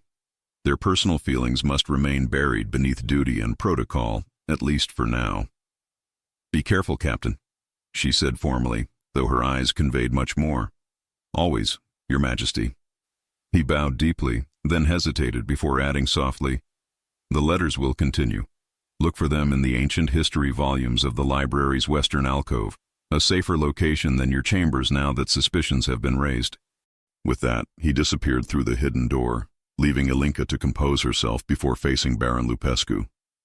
She moved to her mirror, adjusting her crown and smoothing her expression into one of cool authority. The game had become infinitely more dangerous, the stakes impossibly higher. Not just their hearts were at risk now, but their very lives and the future of the kingdom itself. As she prepared to confront the first of many challenges, Queen Ilinca Alexandrescu made a silent vow to uncover the truth, whatever the cost, for herself, for Vlad, for Romania. Snow fell in thick, silent flakes outside the windows of the council chamber as Baron Lupescu concluded his presentation. The atmosphere inside matched the frigid weather, tense, cold, and heavy with unspoken accusations. Queen Ilinca sat at the head of the ancient oak table, her expression impassive despite the storm of emotions raging beneath her composed exterior. Therefore, Your Majesty, Lupescu's deep voice resonated through the chamber. Given the questionable nature of Captain Drăghici's background and the recent security breaches, I formally request his immediate suspension pending a thorough investigation. Silence descended upon the gathered ministers and advisors. All eyes turned to the Queen, awaiting her response to this unprecedented challenge to her authority. Captain Drăghici himself stood at attention near the door, as was customary for the head of the royal guard during council meetings. His face revealed nothing, though Ilinca could sense the tension in his rigid posture. An interesting theory, Baron, she finally replied, her voice cool and measured, yet curiously lacking in substantial evidence. You've presented speculation and innuendo, but nothing that would warrant the removal of an officer who, I remind you, recently saved my life. Lupescu's thin lips curved into what might generously be called a smile. With respect, Your Majesty, that is precisely what concerns us. The captain's uncanny ability to anticipate the assassination attempt suggests he may have had prior knowledge. Knowledge that, had it been shared with the council, might have prevented the attack altogether. Minister Constantine nodded in agreement. We wonder if the captain might be playing a more complex game than is immediately apparent. Ilinca's emerald eyes flashed dangerously. Speak plainly, gentlemen. Are you accusing Captain Drăghici of orchestrating an assassination attempt on your queen? Not orchestrating, Your Majesty, Lupescu clarified smoothly. Perhaps allowing it to develop to a certain point before intervening heroically. Such tactics have been employed before by those seeking to ingratiate themselves with monarchs. At this, Captain Drăghici stepped forward. If I may address the council, Your Majesty. Ilinca nodded her permission, their eyes meeting briefly in a silent exchange of resolve. The security of the Queen and this kingdom has been my sole purpose since assuming my position, Vlad stated, his voice steady and resonant. If I failed to share certain intelligence with the council, it was because the source of the threat remained unclear.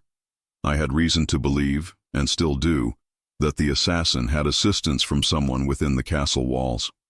A murmur rippled through the assembled ministers. Lupescu's eyes narrowed.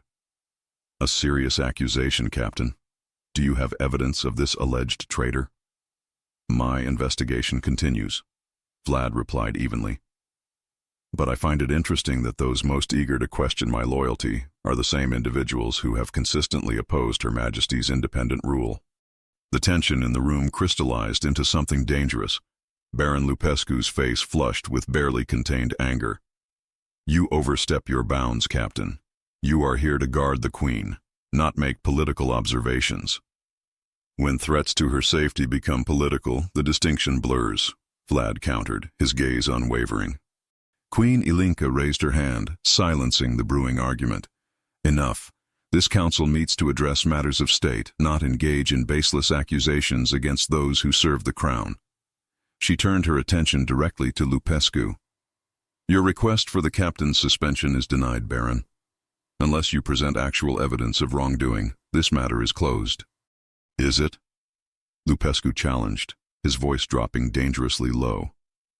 There are other concerns regarding the captain that I have refrained from addressing out of respect for Your Majesty's sensibilities. The implicit threat hung in the air like a poisoned dagger. Ilinca felt a cold dread settle in her stomach, though her expression remained unchanged. If you have additional concerns, Baron, you may present them to me privately, she stated firmly. For now, this council session is adjourned. One by one, the ministers filed out of the chamber, whispers already passing between them. Baron Lupescu was the last to leave, his calculating gaze moving deliberately between the Queen and her captain before he bowed with exaggerated deference and withdrew. When the heavy doors closed, leaving Ilinca alone with Vlad, she released a breath she hadn't realized she'd been holding. He knows something, she said quietly, rising from her chair to approach the large window overlooking the snow-covered mountains. Or suspects, Vlad replied, maintaining a respectful distance though his eyes followed her with unmistakable concern. Either way, he's growing bolder. This direct challenge to your authority is unprecedented. It's not my authority he challenges, but my heart. She turned to face him, lowering her voice, though they were alone. Mirella must have spoken to someone. Vlad shook his head. I don't believe so. I've had her watched, discreetly. She's shown no signs of betrayal. Then how? Ilinca pressed, unconsciously touching the cameo brooch at her throat. A nervous gesture she rarely allowed herself. Castle walls have ears, Ilinca, he reminded her gently. And Lupescu has spies everywhere. It's possible we were observed during the storm, or perhaps... He hesitated, his brow furrowing in thought. What is it? The timing is suspicious. Lupescu's sudden interest in my background coincides with the arrival of a particular envoy from the Austrian Empire 3 days ago. Vlad's expression darkened. Count Mikhail Orlov, ostensibly here for trade negotiations, but I've had my suspicions about his true purpose. You believe he recognized you? Ilinca asked, immediately understanding the implication. It's possible. 10 years ago, before my death, I encountered him during an investigation into weapons smuggling along the northern border. If he recognized me and informed Lupescu. The Queen moved to her desk, opening a drawer to retrieve a small leather-bound ledger. The guest registry from the winter ball, she explained, quickly flipping through the pages. Orlov was seated at Baron Lupescu's table during the festivities. Which means they've had ample opportunity to exchange information. Vlad's jaw tightened. This complicates matters significantly. Ilinca closed the ledger with a decisive snap. We need to accelerate our own investigation. You mentioned a conspiracy involving council members. Could Lupescu have been part of it? He was my primary suspect, Vlad confirmed. But without concrete evidence. Then we must find it, she declared, a determined gleam in her eyes. Tonight, while Lupescu is occupied with the diplomatic dinner for the Austrian delegation, I want you to search his private quarters. Vlad's eyebrows rose in surprise. That's extremely dangerous, Your Majesty. If not discovered, it may provide the evidence we need to neutralize his threat. She stepped closer, her voice dropping to a whisper. I will not, allow him to destroy you, Vlad. The intensity in her eyes stirred something profound within him. For a moment they stood in silent communion, the weight of their shared secret, and the danger they faced binding them more tightly than any official bond ever could. Be careful in my absence, he finally said, breaking the spell. Trust no one, not even those who appear loyal. I learned that lesson long ago, she replied with a sad smile. A queen has allies and subjects, rarely friends. And now? He asked softly. Her eyes softened. Now I have something far more precious and far more dangerous. That evening, as the diplomatic dinner commenced in the grand dining hall, Queen Ilinca found herself seated beside Count Orlov, forced to engage in polite conversation while acutely aware that Baron Lupescu was watching her every reaction from across the table.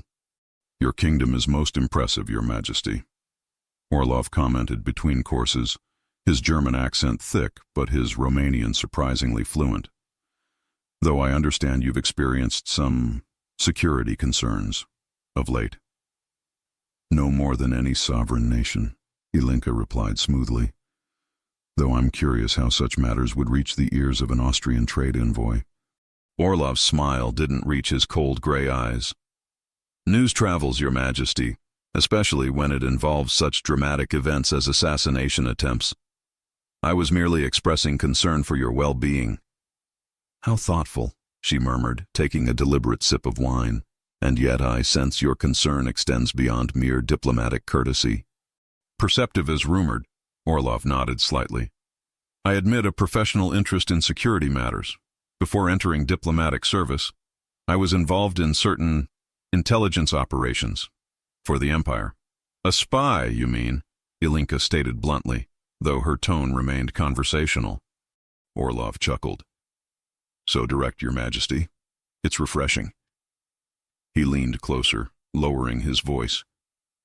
In my former capacity, I encountered many interesting individuals. Some have a habit of returning from the dead, wouldn't you agree? Ilinca's hand tightened imperceptibly around her wine glass, but her expression remained pleasantly neutral. I'm afraid I don't follow, Count Orlov. Resurrection seems more a matter for the church than for diplomatic dinner conversation. Indeed. He smiled thinly, though I've always found that the past has a way of resurfacing, particularly when powerful emotions are involved. Loyalty, for instance, or perhaps something deeper. Before she could respond, a commotion at the entrance to the dining hall drew everyone's attention. A royal guard, not Vlad, entered hurriedly, making his way directly to the Queen's side and bowing low.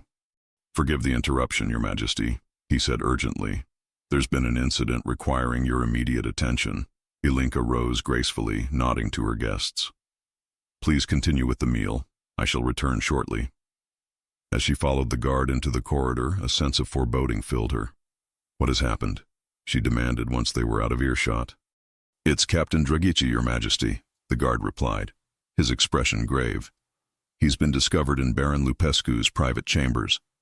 The Baron's personal guards are holding him in the western tower. Ilinca's heart seemed to stop momentarily. On whose authority is he being held? Minister Constantine authorized his detention, Your Majesty, pending your judgment. The captain was found with certain documents in his possession. Take me to him, she commanded, her mind racing through possible scenarios and solutions. The Western Tower, one of the oldest sections of Pellish Castle, housed a series of secure rooms occasionally used for detaining those who violated castle security. As Ilinca climbed the narrow spiral staircase, she could hear raised voices echoing down the stone corridor. "Demand to know how you breached my private quarters!" Baron Lupescu's voice boomed with indignation. "I was conducting a security assessment of all castle residences." Vlad's calm response carried clearly. "As is my right and duty as captain of the Royal Guard." In the middle of a diplomatic dinner, without prior notification, Constantine's skeptical tone joined the exchange.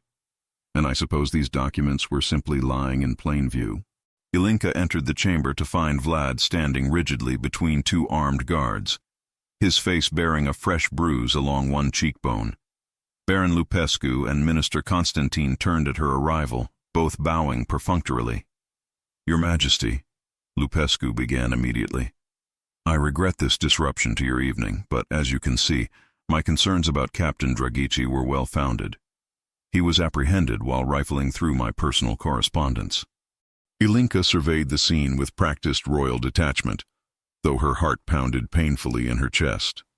"What correspondence specifically, Baron?" Lupescu hesitated before responding. "Private letters of a sensitive nature, Your Majesty. Family matters." "Family matters that required a locked box hidden behind a false panel in your wardrobe?" Vlad challenged, earning himself a sharp jab from one of the guards. "Silence," Constantine snapped. "You address a baron of the realm, not a fellow soldier." Ilinca raised her hand for quiet. "I would see these documents, Baron Lupescu." "They were confiscated, Your Majesty," he replied smoothly, "for safekeeping until this matter is resolved." "Confiscated by whom?" she pressed. Lupescu and Constantine exchanged a brief glance. "They are secure, Your Majesty," Constantine assured her. "The important matter at hand is the captain's clear breach of protocol and trust." "I see." Ilinca's voice took on a dangerous edge. "So you have detained my captain of the guard, confiscated evidence he allegedly discovered, and now refuse to produce this evidence for my examination, all while I was conveniently occupied with diplomatic duties." The implication hung in the air like a drawn sword. Baron Lupescu straightened his shoulders defensively. "Your Majesty misunderstands. We acted only to protect the Crown's interests until you could be properly informed." "Then inform me properly, Baron," she challenged. "What exactly did Captain Drăghici discover that warranted such extraordinary measures?" The tension in the room thickened as Lupescu struggled to formulate a response that would satisfy without revealing too much. In that moment of hesitation, Ilinca knew with certainty that Vlad had indeed found something significant, something Lupescu desperately wanted to keep hidden. The documents contained correspondence that could be misinterpreted if viewed without proper context. He finally stated, "I believe Her Majesty is quite capable of determining context for herself," Vlad interjected, his eyes never leaving Ilinca's face. "The letters detail financial transactions between the Baron and certain foreign interests, including substantial payments coinciding with the assassination attempt." The revelation landed like a thunderbolt. Constantine paled visibly, while Lupescu's face contorted with rage. "Lies and fabrications," he sputtered. "This man seeks to undermine your loyal counsel with false evidence, Your Majesty." "Then you should have nothing to fear from my examining these documents," Ilinca replied coolly. "Captain Drăghici will be released into my custody immediately. The documents will be brought to my private study within the hour." Her voice hardened to steel. "Unless, Baron, you wish to openly defy your queen's direct command?" The challenge was unmistakable. For a long moment, Lupescu seemed to teeter on the edge of outright rebellion. Then, slowly, calculatingly, he bowed his head. "As Your Majesty wishes," he conceded, though his eyes burned with barely concealed hatred. "But I strongly advise against placing further trust in a man whose loyalty is clearly compromised." "Your advice is noted, Baron." Ilinca turned to the guards. "Release the captain. He will escort me back to my chambers." As they left the tower, Ilinca maintained regal composure, aware of the many eyes following their departure. Only when they reached the relative privacy of the royal corridor did she allow her concern to show. "Are you injured?" she asked quietly, resisting the urge to touch the darkening bruise on his face. "Nothing significant," Vlad assured her, his voice equally low. "But Lupescu will never produce those letters, Ilinca. By now they've surely been destroyed." Then all of this was for nothing? The disappointment in her voice was palpable. A ghost of a smile touched his lips. "Not entirely. The documents I was caught with were decoys, copies I prepared beforehand. The originals are secure." Hope flickered in Ilinca's eyes. "Where?" "With the only person in the castle neither Lupescu nor Constantine would think to suspect." Vlad's smile widened slightly. "Your lady-in-waiting, Mirella." The dawn arrived, shrouded in a dense, bone-chilling fog that clung to Pelesh Castle like a spectral shroud. Queen Ilinca stood at her chamber window, watching as the mist swirled around the turrets and courtyards below, obscuring all but the vaguest outlines of the guards patrolling the castle grounds. Somewhere within that impenetrable gray veil, Captain Vlad Drăghici was being escorted to the ancient stone dungeon beneath the western tower, imprisoned on charges that could see him executed for treason. The events of the previous night replayed in her mind with merciless clarity. Baron Lupescu's triumphant expression as the guards dragged Vlad away, the damning documents allegedly found in his possession, the whispers already spreading through the castle that the captain had betrayed his queen, and perhaps worse, that the queen had been foolish enough to trust him. "Your Majesty," Mirella's voice broke through her reverie, "Minister Tudor has arrived. He awaits you in the small council chamber."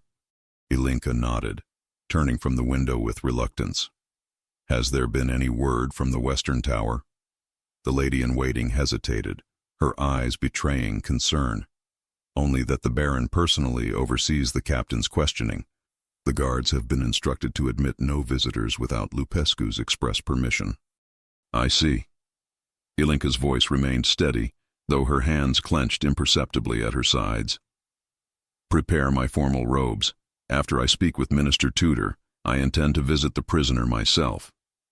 "Your Majesty," Mirella began cautiously, "Baron Lupescu has issued specific orders, which cannot supersede those of his queen," Ilinca interrupted, a dangerous edge to her tone. "I will remind the Baron of that fact personally, if necessary." Minister Tudor, one of the few council members whose loyalty had never wavered during Ilinca's decade of rule, rose anxiously as she entered the small council chamber. His normally composed features were etched with worry, his fingers nervously adjusting the official chain of office around his neck. "Your Majesty," he bowed deeply, "I came as soon as I received your summons. The entire castle is abuzz with rumors of Captain Drăghici's arrest." "Not rumors, Minister, but carefully orchestrated theater," Ilinca replied, gesturing for him to be seated. "Baron Lupescu has been planning this move for some time, I suspect." Tudor glanced toward the closed door before leaning forward, lowering his voice. "The allegations are most serious, Your Majesty. Unauthorized entry into a council member's private quarters, theft of sensitive documents." "And what of the documents themselves?" Ilinca pressed. "Has the Baron shared their contents with the council?" "He claims they contain sensitive intelligence regarding national security," Tudor replied carefully. "Information that the captain had no legitimate reason to possess. Unless that information implicated Lupescu himself in treasonous activities," Ilinca suggested, watching the minister's reaction closely. Tudor straightened, surprise evident in his expression. "You believe the captain was acting under your authority?" "I believe Vlad Drăghici has served Romania with unwavering loyalty for many years," she stated firmly. "His actions, however unorthodox, deserve fair consideration before judgment is passed." The use of the captain's given name did not escape Tudor's notice, but he was wise enough not to comment directly. "The council will convene tomorrow to hear the formal charges. Until then, the Baron controls the narrative and the evidence. Not entirely. Ilinca smiled thinly. Minister Tudor, I have a task for you, one requiring the utmost discretion. She withdrew a sealed letter from within her robes, passing it across the table. This contains authorization for you to access certain military archives, specifically records of a special investigative unit within the Northern Regiment from 10 years ago. I believe you'll find information there that sheds considerable light on our current situation. Tudor accepted the document with evident confusion. Northern Regiment archives? I don't understand the connection, Your Majesty. You will, she assured him, and when you do, share your findings only with Duchess Vasilescu. She alone among the council can be trusted completely in this matter. As Tudor departed on his mysterious errand, Ilinca prepared herself for the more direct confrontation ahead. Dressed in her most formal attire, the crimson and gold robes of state that symbolized her absolute authority, she made her way toward the western tower, flanked by 2 royal guards, whose loyalty to the crown transcended any factional allegiance. The ancient dungeon entrance was guarded by men wearing Baron Lupescu's distinctive insignia rather than the royal crest, a deliberate insult that did not go unnoticed as Ilinca approached. "Stand aside," she commanded when the guards crossed their halberds to block her path. "Your queen demands entry." The guards exchanged uncertain glances. "Forgive us, Your Majesty," the elder of the 2 replied nervously, "but Baron Lupescu has given strict orders that no one is to enter without his express permission. Do you place a baron's authority above that of your sovereign?" Ilinca's voice could have frozen the summer sun. "Consider carefully, for your answer determines whether you face charges of treason alongside your master." The guards paled visibly, hastily uncrossing their weapons and stepping aside with murmured apologies. The heavy oak door creaked open to reveal a narrow stone staircase descending into shadows, illuminated only by widely spaced torch sconces. As Ilinca descended, the temperature dropped perceptibly with each step, the musty air growing increasingly damp. The distant sound of dripping water echoed against ancient stones, occasionally punctuated by something more disturbing, the muffled sounds of interrogation. At the base of the stairs, she found Baron Lupescu himself emerging from one of the cells, accompanied by 2 burly men whose rough hands and impassive expressions suggested their function as interrogators rather than conventional guards. The Baron's surprise at her appearance quickly transformed into practiced deference, though his eyes remained cold and calculating. "Your Majesty," he bowed smoothly, "this is most unexpected. The dungeons are hardly a suitable environment for your royal presence. And yet here I stand." Ilinca replied, her gaze moving pointedly to the cell door behind him. "I wish to speak with the prisoner." Lupescu's smile tightened. "I fear that's impossible at present, Your Majesty. Captain Drăghici is being questioned regarding matters of state security. Any interruption might compromise our investigation." "You misunderstand, Baron," Ilinca stated, her voice carrying an authority that made even the hardened interrogators shift uncomfortably.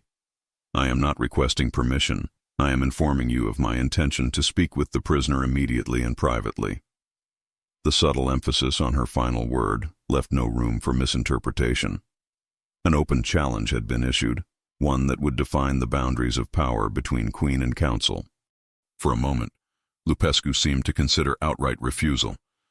His hand drifted unconsciously toward the ornate dagger at his belt, a gesture not lost on Ilinca's royal guards, who moved their hands to their sword hilts in response. "Of course, Your Majesty," he finally conceded, his tone betraying his fury despite the deferential words. "Though I must advise that the prisoner has proven uncooperative. He may not be in a condition for reasonable discourse." The implication sent a chill through Ilinca's heart, though her expression revealed nothing. "I require 20 minutes alone with the accused. You and your men will withdraw to the upper level during this time." "Alone?" Lupescu's eyebrows rose in exaggerated concern. "Your Majesty, regardless of his former position, this man stands accused of serious crimes. Your safety is not your concern at this moment, Baron," she interrupted coldly. "Unless you suggest that Captain Drăghici, even in chains, presents a greater threat to my welfare than those who plot treason within my court. The accusation hung in the air between them, neither spoken directly nor denied outright. After a tense silence, Lupescu bowed stiffly and signaled his men to withdraw. 20 minutes, Your Majesty, he agreed with poorly concealed animosity. Though I must insist that your own guards remain outside the cell door for propriety's sake, if nothing else. Ilinca nodded her acceptance of this compromise, waiting until Lupescu and his interrogators had ascended the staircase before approaching the heavy iron-bound door. The guard unlocked it with a massive key, the ancient hinges groaning in protest as it swung open to reveal the dimly lit cell beyond. The sight that greeted her stole the breath from her lungs, though years of royal training prevented any outward reaction. Vlad knelt in the center of the small stone chamber, his wrists shackled to iron rings embedded in the floor. His uniform had been stripped away, leaving him in only a thin shirt and trousers, both stained with evidence of rough treatment. His head hung forward, dark hair falling across his face, concealing the worst of his injuries, though the awkward angle of his left shoulder suggested it had been dislocated. "Leave us," Ilinca commanded the guard, who hesitated briefly before bowing and withdrawing, closing the heavy door behind him.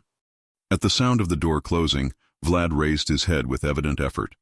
His right eye was swollen nearly shut, a deep cut above his eyebrow still seeping blood down the side of his face. Despite his condition, recognition flickered in his good eye, followed immediately by dismay. "You shouldn't be here," he rasped, his voice rough from either screaming or lack of water, possibly both. Ilinca crossed the cell quickly, kneeling before him without regard for her royal robes against the filthy stone floor. "What have they done to you?" she whispered, her fingers hovering near but not touching his injured face. A pained smile twisted his split lips. "Nothing I haven't endured before, though I admit Lupescu's interrogators are more creative than most."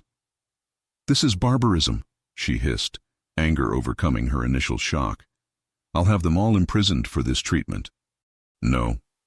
Vlad's voice strengthened slightly. "That's exactly what Lupescu wants, for you to act rashly, to expose your feelings publicly.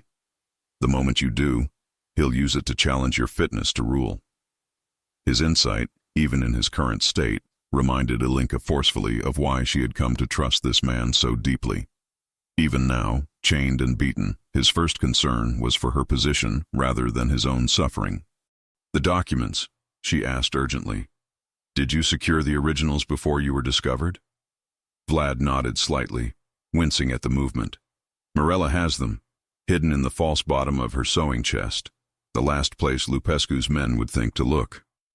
Relief flooded through Ilinca. "Then all is not lost. Minister Tudor is investigating the Northern Regiment archives as we speak. By tomorrow's council meeting, we'll have enough evidence to counter Lupescu's accusations." "Be careful," Vlad warned, his good eye fixing on hers with unexpected intensity. "Lupescu has allies we haven't yet identified. The council chamber itself may not be secure." Ilinca reached forward impulsively, gently brushing the matted hair from his forehead. "Let me help you," she whispered. "I can have the royal physician tend to your injuries at least." He shook his head fractionally. "No.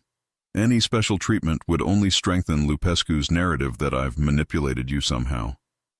A harsh laugh escaped him, triggering a cough that brought a grimace of pain. "Besides, he's saving the worst for tomorrow, a public spectacle of my supposed confession before the council." "You would never confess to crimes you didn't commit," Ilinca stated with absolute certainty. Vlad's expression softened, his gaze holding hers with naked emotion that transcended their current circumstances. "For you, I would confess to anything if it meant protecting you. Remember that tomorrow, whatever happens." The implications of his words chilled her. "Vlad, what are you planning?" Before he could answer, a key rattled in the lock. Lupescu returning, their time already expired. Ilinca rose quickly to her feet, composing her features into a mask of regal indifference as the door swung open. "I trust your Majesty has satisfied her curiosity," Lupescu inquired smugly from the threshold. "As you can see, the prisoner remains unrepentant despite our best efforts." Ilinca turned slowly to face him, her emerald eyes glacial. "What I see, Baron, is evidence of treatment that violates every principle of Romanian justice. The accused is entitled to dignified confinement until proven guilty. Dignified confinement is for dignified criminals, Your Majesty, Lupescu replied silkily. Traitors throughout history have received far worse than this man has endured thus far. History will indeed judge this matter. Ilinca agreed with dangerous softness. Though perhaps not in the manner you anticipate, Baron. She swept from the cell without a backward glance, though every fiber of her being cried out to return to Vlad's side. Royal dignity demanded composure. Strategy required that she reveal nothing of her true feelings before Lupescu and his men. As she ascended the stairs toward daylight, Ilinca's mind raced with plans and contingencies. The council meeting the following day would determine not just Vlad's fate, but potentially her own as well. If Lupescu could not secure a confession through physical means, he would almost certainly resort to blackmail or deception. The implied threat in Vlad's final warning suggested he anticipated such tactics and might be preparing to sacrifice himself to protect her reputation. Once beyond the dungeon's oppressive walls, Ilinca dismissed her guards with instructions that none should speak of her visit. Alone in a secluded alcove of the western corridor, she allowed herself a brief moment of vulnerability, pressing her palm against the cold stone wall for support, as the full horror of Vlad's situation washed over her. He had risked everything, his position, his freedom, his very life, to gather evidence against traitors within her court, evidence he had secured through Morella's help, even as he suffered under Lupescu's interrogators. And now he seemed prepared to make the ultimate sacrifice rather than allow her rule to be compromised by their connection. Not while I draw breath, Ilinca whispered fiercely to the empty corridor, straightening her spine and squaring her shoulders. If Vlad could endure torture with such dignity, she could certainly face the political battlefield with equal courage. She made her way purposefully toward her private chambers, mindset on immediate action. Morella would need to deliver the documents to Minister Tudor without arousing suspicion. Duchess Vasilescu must be briefed on the situation before the council meeting. Loyal guards would need to be positioned strategically throughout the castle to counter any desperate move Lupescu might attempt. Most importantly, Ilinca needed to prepare herself for the possibility that Vlad might indeed confess to crimes he hadn't committed, sacrificing his honor to preserve her crown. If he did, she would need to respond with the perfect balance of outrage and judicial restraint, maintaining the appearance of an impartial sovereign while working behind the scenes to secure his eventual exoneration. As twilight descended on Peleș Castle, lamps were lit one by one throughout the vast structure, pushing back the gathering darkness. In her chambers, Queen Ilinca Alexandrescu sat at her writing desk, composing a series of sealed orders to be delivered only in case of emergency. Contingency plans for every possible outcome of tomorrow's confrontation. Beyond her window, the waxing moon rose over the Carpathian Mountains, casting silver light across the ancient forests and valleys of Romania. Somewhere beneath that same moon, in the cold darkness of the dungeon, Vlad Drăghici endured his imprisonment, sustained by an unwavering loyalty that transcended duty. Two souls, separated by stone walls and iron bars, yet connected by a bond stronger than either had dared acknowledge until faced with its potential severing. Whether that bond would prove their salvation or their downfall would be determined in the crucible of the coming day's events. As Ilinca sealed the last of her contingency orders with the royal crest, a strange calm settled over her, the clarity that comes only in moments of absolute crisis, when all extraneous concerns fall away, leaving only the essential truth. "Hold fast, my captain," she whispered to the night sky beyond her window. "Dawn comes even after the darkest night." The dungeon beneath Peleș Castle had not been used for prisoners in decades. Originally built as wine cellars during the castle's construction, the labyrinthine complex of stone chambers had been converted to cells during more turbulent times in Romania's history. Modern sensibilities had rendered them obsolete, or so everyone had believed until Baron Lupescu had insisted on their restoration for matters of national security. Queen Ilinca descended the worn stone steps, her crimson gown trailing behind her like spilled blood on the ancient stones. She had dismissed her attendants, claiming a need for solitude after the tumultuous events of the past days. Only a single guard, one of the few remaining loyal to Vlad, accompanied her, carrying a flickering torch that cast long, dancing shadows on the damp walls. "How much farther?" she asked, her voice echoing in the narrow passageway. "Just ahead, Your Majesty," the guard replied quietly. "The captain is being held in the last cell, isolated from the other prisoners." "Other prisoners?" Ilinca stopped, turning to face the young guard with surprise. "There are others detained here?" The guard shifted uncomfortably. "3 of Captain Drăghici's most loyal men, Your Majesty. They were arrested on various charges after attempting to investigate the Baron's activities." A cold fury settled in Ilinca's chest. Lupescu had been systematically eliminating Vlad's support network within the castle guard, and she had been too preoccupied with political maneuvering to notice. "Their names," she demanded. "Lieutenants Radu, Dmitri, and Vasile, Your Majesty." Ilinca committed the names to memory. "They are under my personal protection from this moment forward. Ensure this is communicated to the dungeon master." "Yes, Your Majesty." The guard bowed, then hesitated. "The captain. They've not treated him well. Please prepare yourself." A sense of dread filled her as they continued deeper into the dungeon. The air grew colder, heavy with the scent of mildew and something more ominous. When they finally reached the iron-banded door of the last cell, the guard unlocked it with a key he produced from beneath his uniform. 10 minutes is all I can safely give you, Your Majesty," he whispered. "Baron Lupescu has ordered regular checks on the prisoner." Ilinca nodded, steeling herself as the heavy door swung open with a groan of rusted hinges. The small cell was dimly lit by a single torch mounted on the wall, casting more shadows than light. At first, she didn't see Vlad in the darkness. Then a movement in the corner drew her attention. He was seated on a rough wooden bench, his back against the stone wall. His normally immaculate uniform was torn and stained, his face bearing evidence of brutal treatment: a split lip, darkening bruises along his jaw, a partially closed eye. His hands were bound before him with heavy iron manacles that had chafed his wrists raw. "Leave us," Ilinca commanded the guard, her voice tight with controlled emotion.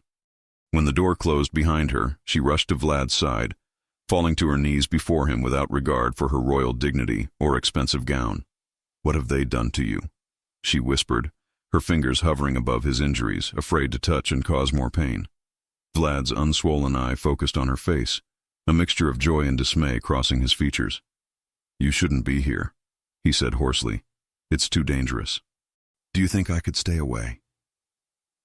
She found a relatively clean corner of her sleeve and gently dabbed at the dried blood on his lip. "Lupescu has gone too far. I'll have him arrested immediately for this treatment of—" "No." Vlad caught her hand with his bound ones, his grip surprisingly strong despite his condition. "That's exactly what he wants. For you to act rashly, to expose your feelings for me publicly. It would give him the ammunition he needs to challenge your fitness to rule."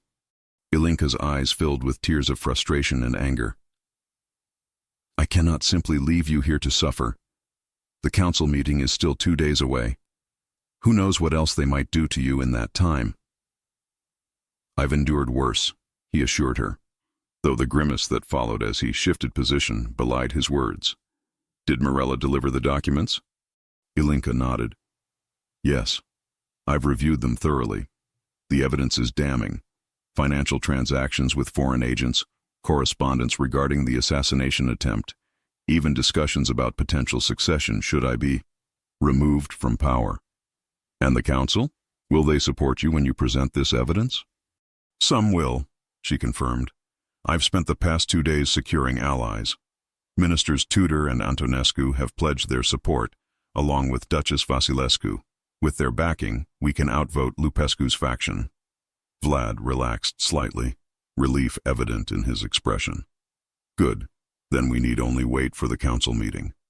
While you remain here subjected to this?" Ilinca gestured at his injuries, unable to contain her outrage. "I could order your release immediately. I am still queen." "And if Lupescu claims you're acting from personal interest rather than royal judgment?" Vlad countered gently.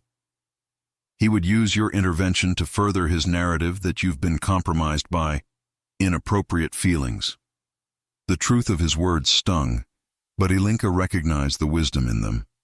She reached out to touch his bruised face, her fingers trembling slightly. "When did you become so adept at court politics, my soldier?" A ghost of a smile touched his swollen lips. "I've had an excellent teacher, watching you navigate these treacherous waters." For a moment they sat in silence, her hand cradling his face, his bound hands resting on her arm. In this dank cell beneath the castle, ironically, they could be more themselves than anywhere above. "The letters," Ilinca said softly. "All those years, how did you manage to deliver them without being discovered?" Vlad's eye glinted with remembered satisfaction. "Various means.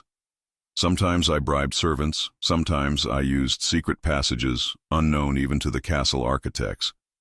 Most often, I simply walked into your chambers in plain sight, wearing the uniform of a regular guard. It's remarkable how invisible we become when wearing a common soldier's garb." "Not to me," she whispered. "Even before I knew it was you, there was something in your words that touched my soul. Those letters kept me alive during my darkest hours. And thoughts of you sustained me through mine." He leaned forward slightly, wincing at the movement. "When I lay dying after the ambush, your face was the last thing I saw before darkness claimed me, and the first thing I dreamed of when I woke weeks later." Ilinca moved closer, resting her forehead gently against his. "Tell me about that time, your recovery, your return. There's so much I still don't know." Vlad closed his eyes briefly, gathering strength. "The farmer who found me was named Nikolai, a simple man with a kind heart. He and his wife nursed me for months while I hovered between life and death. When I finally regained consciousness, nearly half a year had passed." "Half a year," Ilinca repeated, imagining his frustration. "And you couldn't simply return to your position?" "I tried," he admitted, "only to discover that my name had been struck from military records, my unit disbanded, my existence essentially erased. When I discreetly inquired about the investigation I'd been conducting, I learned that all evidence had mysteriously disappeared." "Lupescu's work?" Vlad nodded grimly. "Almost certainly, though I had no proof. I realized then that someone very powerful wanted me dead, someone who would finish the job if they discovered I had survived." "So you created a new identity," Ilinca concluded, the pieces finally fitting together. "With Nikolai's help, yes.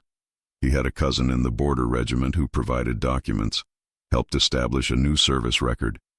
I began again as a common soldier, working my way through the ranks, always watching for an opportunity to return to the castle, to you." "All those years," she marveled, "working toward a single purpose." "Two purposes," he corrected softly. "To protect you from those who would do you harm, and to be near the woman I had loved from afar for so long."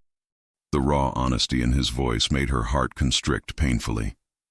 Ilinca leaned forward, pressing her lips gently against his in a kiss that conveyed what words could not. Her admiration for his sacrifice, her gratitude for his devotion, her love despite all obstacles. When they separated, Vlad's expression had transformed, the pain of his injuries momentarily forgotten. "I would endure 1,000 dungeons for a single such moment," he whispered. The sound of footsteps in the corridor broke the spell. Ilinca quickly rose to her feet, composing her features into a regal mask as the cell door swung open. "Your Majesty," the young guard said apologetically, "we must leave now. Baron Lupescu himself is conducting an inspection of the prisoners." "Of course." She turned back to Vlad, adopting a formal tone for the benefit of any who might be listening. "Captain Drăghici, I expect a full accounting of these alleged crimes at the council meeting. Until then, reflect on the consequences of betraying your queen's trust." Vlad bowed his head, playing his part perfectly. "As your Majesty commands." As she swept from the cell, her back straight and her head held high, Ilinca passed a document to the loyal guard, a carefully folded royal decree bearing her seal. Their eyes met in silent understanding before she ascended the stairs, prepared to face whatever challenges awaited above. In her private chambers, Morella was waiting with an unexpected visitor, a weather-beaten old man in simple farmer's clothing who rose hastily at the Queen's entrance, bowing awkwardly. "Your Majesty," Morella curtsied. "This is Nikolai Balan. He insisted on speaking with you regarding Captain Drăghici. Given the circumstances, I thought it wise to bring him directly to your private apartments." Ilinca studied the elderly farmer, noting the intelligence in his eyes despite his humble appearance. "Nikolai, the man who saved Vlad's life." "Yes, Your Majesty." His voice was as weathered as his face, but steady. "I've come because the captain's friends sent word of his arrest. I may have information that could help your cause." "Speak freely," Ilinca encouraged him, gesturing for him to sit. "Any friend of the captain's has my protection." Nikolai settled into a chair, his gnarled hands resting on his knees. "When I found the captain, though he wasn't a captain then, he was carrying documents. Papers sealed with Baron Lupescu's personal crest, detailing arrangements with foreign agents to overthrow your late husband's rule." Ilinca's eyes widened. "You have these documents?" "I kept them safe all these years," Nikolai confirmed, "hidden in a place no noble would ever think to look, beneath the floorboards of my chicken coop." A sly smile crossed his weathered face. "The captain never knew. He was too badly wounded to remember what he'd been carrying, and I feared giving them to him might put him in danger again." "Yet now you bring this information forward," Ilinca observed. "Why?" "Because the time for hiding is past," Nikolai replied simply. "And because even a simple farmer knows that Romania needs its queen, and its queen needs the truth to fight those who would harm her." Ilinca felt a surge of gratitude for this unexpected ally. "Your loyalty will not be forgotten, Nikolai. Where are these documents now?" "With Lieutenant Radu's wife," he answered. "She keeps a shop in the village below. I thought it safer not to bring them into the castle directly." "A wise precaution." Ilinca turned to Morella. "Arrange for the documents to be retrieved discreetly, and prepare the guest chamber in the east wing for Nikolai. He will remain under my protection until this matter is resolved." As arrangements were made, Ilinca moved to the window, gazing out at the snow-covered mountains beyond. The council meeting was 2 days away, 2 days to finalize her strategy, to ensure she had sufficient support to counter Lupescu's influence. 2 days until she could secure Vlad's freedom and expose the conspiracy that had been brewing in the shadows of her court for nearly a decade. With each piece of evidence, with each loyal ally discovered, hope grew stronger in her heart. Yet so did fear, for even a wounded snake remains dangerous, perhaps more so when cornered. And Baron Lupescu had already proven himself willing to sacrifice lives in his quest for power. "Hold fast, my love," she whispered to the night sky, imagining her words reaching Vlad in his dark cell below. "The truth will soon come to light." The day of the council meeting dawned with an ominous gray sky hanging over Palish Castle. Queen Ilinca had barely slept, spending most of the night reviewing the evidence gathered against Baron Lupescu and mentally preparing for the confrontation ahead. The documents Nikolai had provided, now safely in her possession, had completed the puzzle, offering irrefutable proof of Lupescu's treason. As Morella helped her dress in her most formal attire, a gown of deep royal purple trimmed with silver embroidery, symbolizing both her royal authority and her determination, Ilinca caught her lady-in-waiting's concerned expression in the mirror. "Speak your mind, Morella," she invited, adjusting the heavy crown that would complete her ensemble. "You've earned that right many times over during these difficult days." Morella hesitated, her fingers pausing as she fastened the intricate clasps of the Queen's ceremonial collar. "I fear for your safety, Your Majesty. Baron Lupescu must suspect you have evidence against him. A cornered man is unpredictable." "Which is why we've taken precautions," Ilinca reminded her, touching the small dagger concealed within the folds of her gown, a weapon Vlad had insisted she carry at all times. "Lieutenant Radu's men are positioned throughout the castle, and Minister Tudor has brought his own guards as additional security." "Still, I worry," Morella admitted. "The Baron has had 2 days to prepare his defense, or his attack." Ilinca turned to face her faithful servant, taking Morella's hands in her own, a gesture that would have been unthinkable for the isolated queen she had been just months ago. Fear serves no purpose now, my friend. We must be resolute in our course. A knock at the door interrupted them. Nikolai entered, looking surprisingly dignified in the fine clothing Ilinca had provided for him. Forgive the intrusion, Your Majesty, but there's news from below. The captain's condition has worsened overnight. Alarm flashed across Ilinca's face. What happened? Baron Lupescu ordered the withdrawal of food and water yesterday, Nikolai reported grimly. The loyal guard managed to smuggle in some sustenance, but the captain appears feverish. His wounds may be infected. Ilinca's hands clenched into fists, her carefully maintained composure threatening to crack. They mean to ensure he cannot testify at the council meeting. Or survive it, Morella added softly. The queen closed her eyes briefly, drawing on reserves of strength she hadn't known she possessed. When she opened them again, her expression had hardened into resolute determination. Then we must act more decisively than planned. Nikolai, find Lieutenant Radu immediately. Tell him to position his most trusted men outside the council chamber. Morella, bring the royal physician to my study after the meeting begins. Have him prepare to treat serious injuries. Both nodded and departed swiftly to carry out her commands. Alone for a moment, Ilinca approached the window, watching as council members' carriages began arriving in the courtyard below. Among them, Baron Lupescu's distinctive black conveyance with its gilt crest stood out ominously. Today we end this, one way or another, she vowed to herself, touching the hidden pocket where she'd secured the most damning evidence against him. The Grand Council chamber, with its vaulted ceiling and ancient tapestries depicting Romania's storied history, had witnessed centuries of royal decisions. Today, it hummed with tension as ministers and nobles took their places around the massive oak table. Ilinca entered last, as protocol demanded, and the assembled council rose in unison, bowing as she took her seat at the head of the table. Her gaze swept over the gathered dignitaries, noting each face, reading the subtle tells of allegiance and apprehension. Baron Lupescu sat to her right, the traditional place of the chief advisor, a position he had maneuvered himself into through years of political manipulation.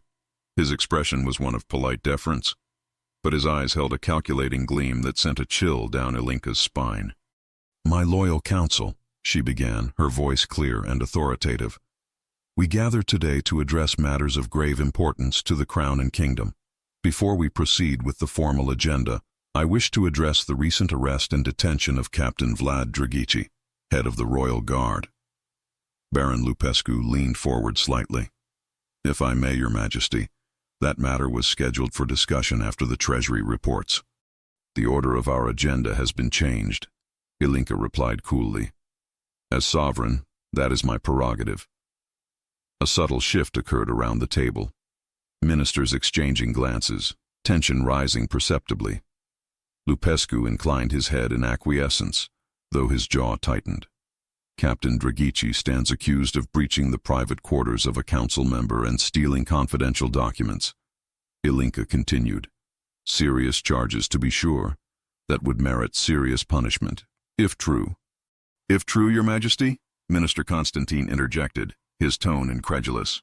The captain was apprehended in the act, with the documents in his possession.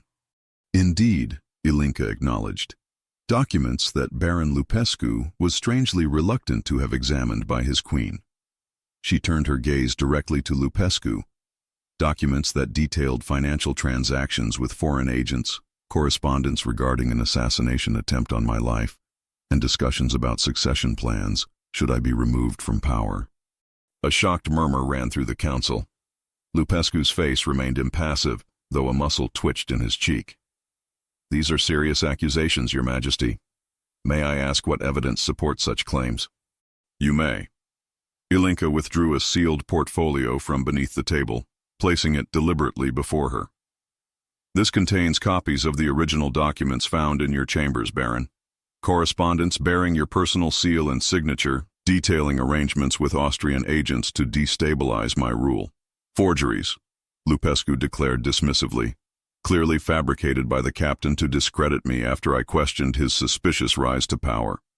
I anticipated such a response, Ilinca replied evenly, which is why I've also secured earlier evidence. documents you believed lost 10 years ago when you arranged the ambush of an investigative unit from the Northern Regiment. For the first time, genuine alarm flashed across Lupescu's features. "I don't know what you're referring to, Your Majesty." "Don't you?" Ilinca's emerald eyes bored into his. "A special unit tasked with investigating threats against the royal family. A unit led by an officer who uncovered evidence of your treasonous activities. An officer who survived your attempt to silence him permanently." Understanding dawned on several council members' faces as the implication became clear. Minister Tudor spoke up, his deep voice resonating through the chamber. "You mean to say that Captain Drăghici was this officer?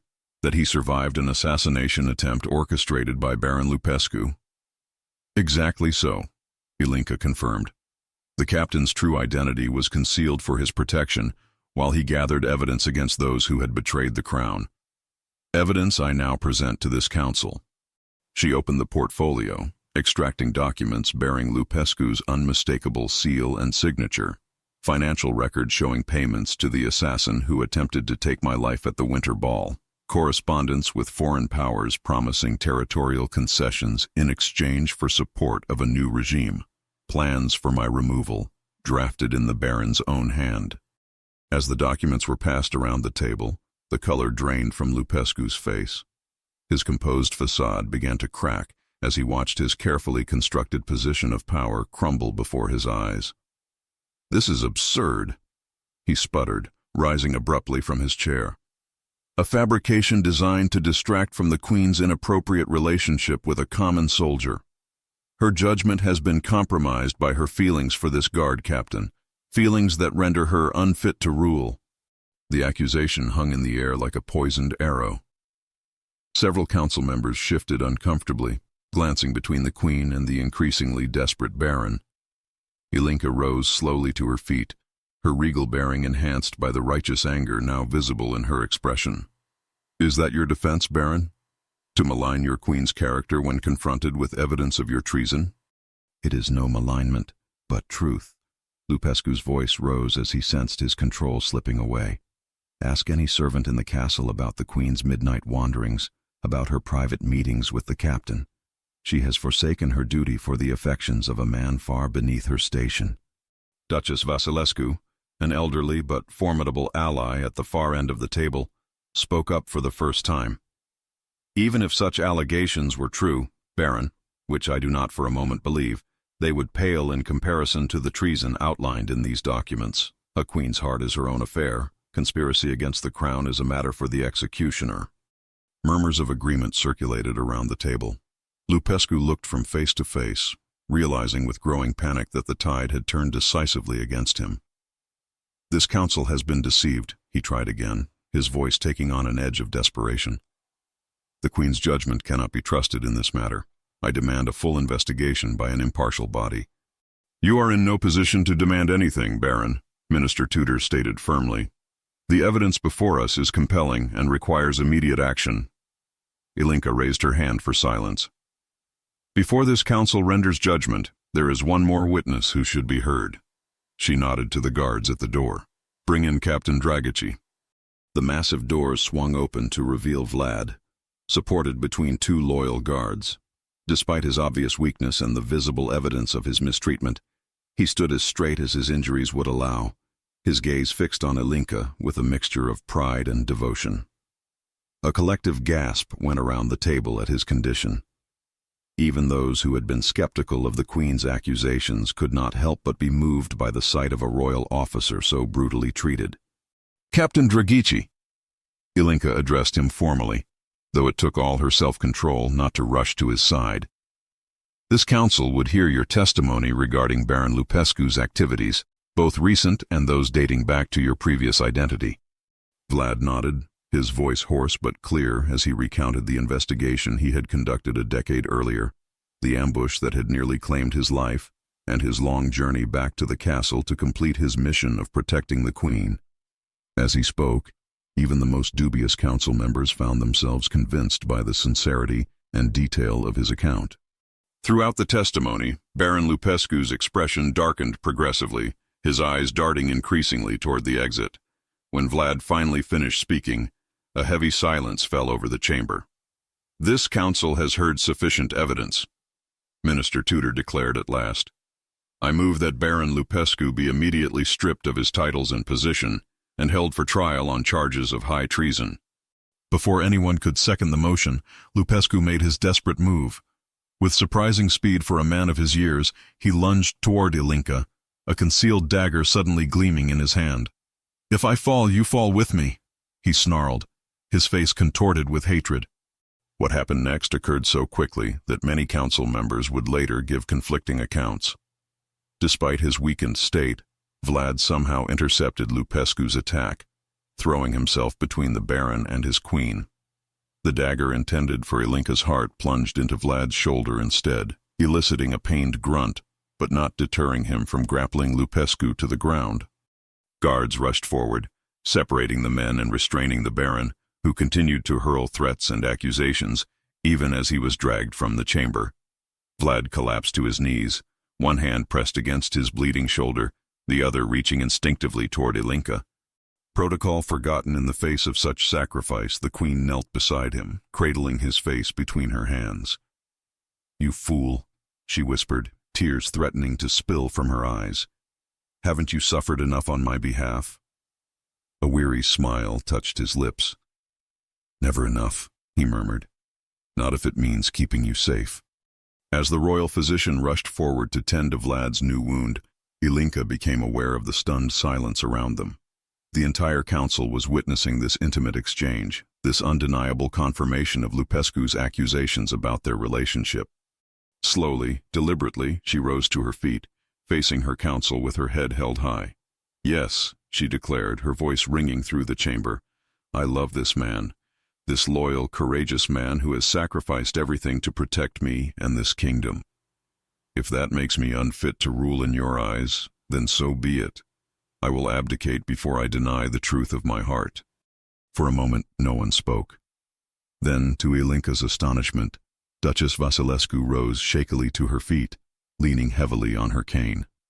"I have served 3 monarchs in my lifetime," the elderly woman stated, her voice quavering but determined. "None showed more courage or wisdom than you have today, Your Majesty. A queen who knows her own heart and speaks truth even at great personal cost is precisely the ruler Romania needs." One by one, other council members rose in support, first Minister Tudor, then others, until only Constantine and a few of Lupescu's closest allies remained seated. The majority had spoken. Queen Ilinca would retain her crown, and Captain Vlad Drăghici, far from being condemned, would be honored for his service and sacrifice. As the royal physician helped Vlad to a chair, Ilinca addressed the council once more. "Today marks a new beginning for our kingdom. The shadows of conspiracy have been exposed to light, and justice will be served. But we must remain vigilant, for Lupescu's foreign allies may yet pose a threat to our sovereignty." "The kingdom stands with you, Your Majesty," Minister Tudor assured her, bowing deeply. Ilinca's gaze returned to Vlad, who watched her with undisguised admiration despite his pain. "Then let us move forward together," she declared, "with truth and courage as our guides." As the council meeting adjourned, with arrangements made for Lupescu's imprisonment and trial, Ilinca knew that unprecedented challenges lay ahead. The revelation of her love for Vlad would send shockwaves through the kingdom and beyond. Traditional alliances would be tested, conservative nobles outraged, foreign powers intrigued by this unexpected vulnerability. Yet for the first time since ascending the throne, Queen Ilinca Alexandrescu felt truly free. Free to rule with both wisdom and heart, supported by a man whose love had transcended every boundary of class and convention to find its way to her. Whatever storms might come, they would weather them together. Spring had arrived in Romania, melting the last remnants of snow from the mountains surrounding Peleș Castle. The royal gardens burst with new life, crocuses and snowdrops pushing through the soil, trees budding with tender green leaves, nature renewing itself after the long winter. Inside the castle walls, a different kind of renewal was taking place. 2 months had passed since Baron Lupescu's failed coup and subsequent imprisonment. His trial had been swift and decisive, the evidence against him too overwhelming to dispute. The execution had been private, attended only by the necessary officials and witnesses. Queen Ilinca herself had declined to be present, choosing mercy in her victory. Captain Vlad Drăghici, now recovered from his injuries, had been officially recognized for his service to the crown. His true identity and history had been restored to the military records, his decade of sacrifice acknowledged with the kingdom's highest honors. Yet these accolades seemed to mean little to him compared to the quiet moments he now shared openly with his queen. On this particular morning, Ilinca stood on the balcony of the royal library, watching as Vlad trained a new contingent of royal guards in the courtyard below. His shoulder had healed well, though the physician warned he would likely always carry some stiffness from the wound sustained protecting her. It didn't appear to hinder him as he demonstrated sword techniques, his movements fluid and precise. "Your Majesty," Morella's voice interrupted her thoughts. "The diplomatic envoys from Prussia and the Ottoman Empire have arrived. They await you in the reception hall." Ilinca nodded, reluctantly turning away from the window. "And Minister Tudor, has he prepared the reports I requested?" "Yes, Your Majesty. He's already in the hall, along with Duchess Vasilescu and the other council members who supported your decision." The slight hesitation didn't escape Ilinca's notice. Even Morella, loyal as she was, struggled to find appropriate terminology for the unprecedented situation, a queen openly acknowledging her love for a man who was neither royal nor noble. "My decision to follow my heart, you mean?" Ilinca said gently. Morella smiled slightly. "Indeed, Your Majesty. A decision that has inspired many, though it continues to challenge others." This was an understatement. The revelation of the Queen's relationship with Captain Drăghici had sent shockwaves through Romanian society and beyond. Foreign courts buzzed with gossip, neighboring kingdoms reassessed their diplomatic positions, and within Romania itself, a clear division had emerged between those who supported their queen's right to happiness and those who viewed it as an unforgivable breach of royal protocol. "Let them be challenged," Ilinca replied, straightening her crown. "Change often begins with discomfort." As she made her way toward the reception hall, Ilinca reflected on the tumultuous weeks following the council meeting. Letters had poured in from across Europe, some expressing support, others thinly veiled condemnation. Several potential trade agreements had been suddenly delayed, while diplomatic relations with more conservative kingdoms had grown noticeably cooler. Yet there had been unexpected allies as well. The common people, far from being scandalized, had embraced the romantic tale of their queen and her loyal captain. Ballads were already being sung in village taverns, romanticizing their story, often with wildly exaggerated details. More surprising had been the support from several prominent noble houses, led by Duchess Vasilescu, who had become Ilinca's staunchest defender in court circles. "Love is too rare and precious to sacrifice for mere convention," the elderly duchess had declared at a particularly contentious gathering of nobles. The reception hall fell silent as Ilinca entered, the assembled diplomats and ministers bowing deeply. Minister Tudor stepped forward immediately, his presence a comforting reminder of the loyal allies who had stood with her through the crisis. "Your Majesty," he greeted her, "may I present Ambassador Miller of Prussia and Envoy Kemal of the Ottoman Empire." The diplomats approached, offering formal greetings that Ilinca returned with practiced grace. As the necessary pleasantries were exchanged, she noted the careful assessment in their eyes. They had come not just to discuss trade and borders, but to evaluate firsthand the queen who had defied royal tradition. "We bring greetings from our respective sovereigns," Ambassador Miller began once they were seated, "and their curiosity regarding recent developments in your court." "Curiosity," Ilinca repeated with a slight smile. "A diplomatic word for what I imagine has been rather extensive discussion." The ambassador had the grace to look slightly abashed.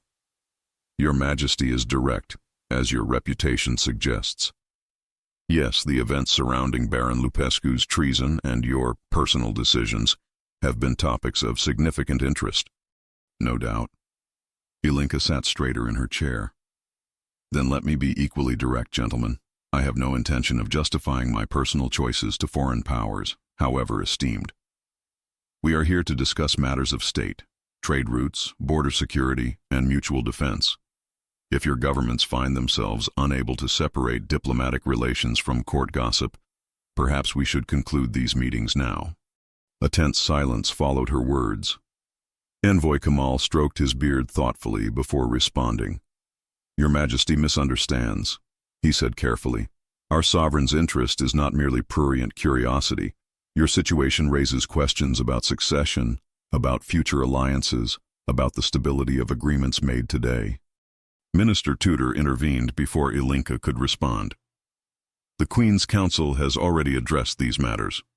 A formal proclamation regarding succession will be issued within the month, ensuring continuity regardless of Her Majesty's personal circumstances."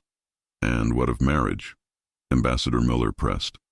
"Several eligible princes have expressed interest in formal negotiations, despite the unusual circumstances." Ilinca's expression cooled noticeably. "I have made my position clear on that matter, Ambassador. I will not be entering into a political marriage. Any sovereign who wishes to ally with Romania may do so through treaties and trade agreements, not marriage proposals." "Forgive me, Your Majesty," Envoy Kamal interjected. "But is it your intention to marry Captain Drăghici? Such a union would be unprecedented." The directness of the question caused several council members to shift uncomfortably, but Ilinca appreciated the Ottoman envoy's straightforwardness. "My intentions remain private until I choose to make them public," she replied evenly.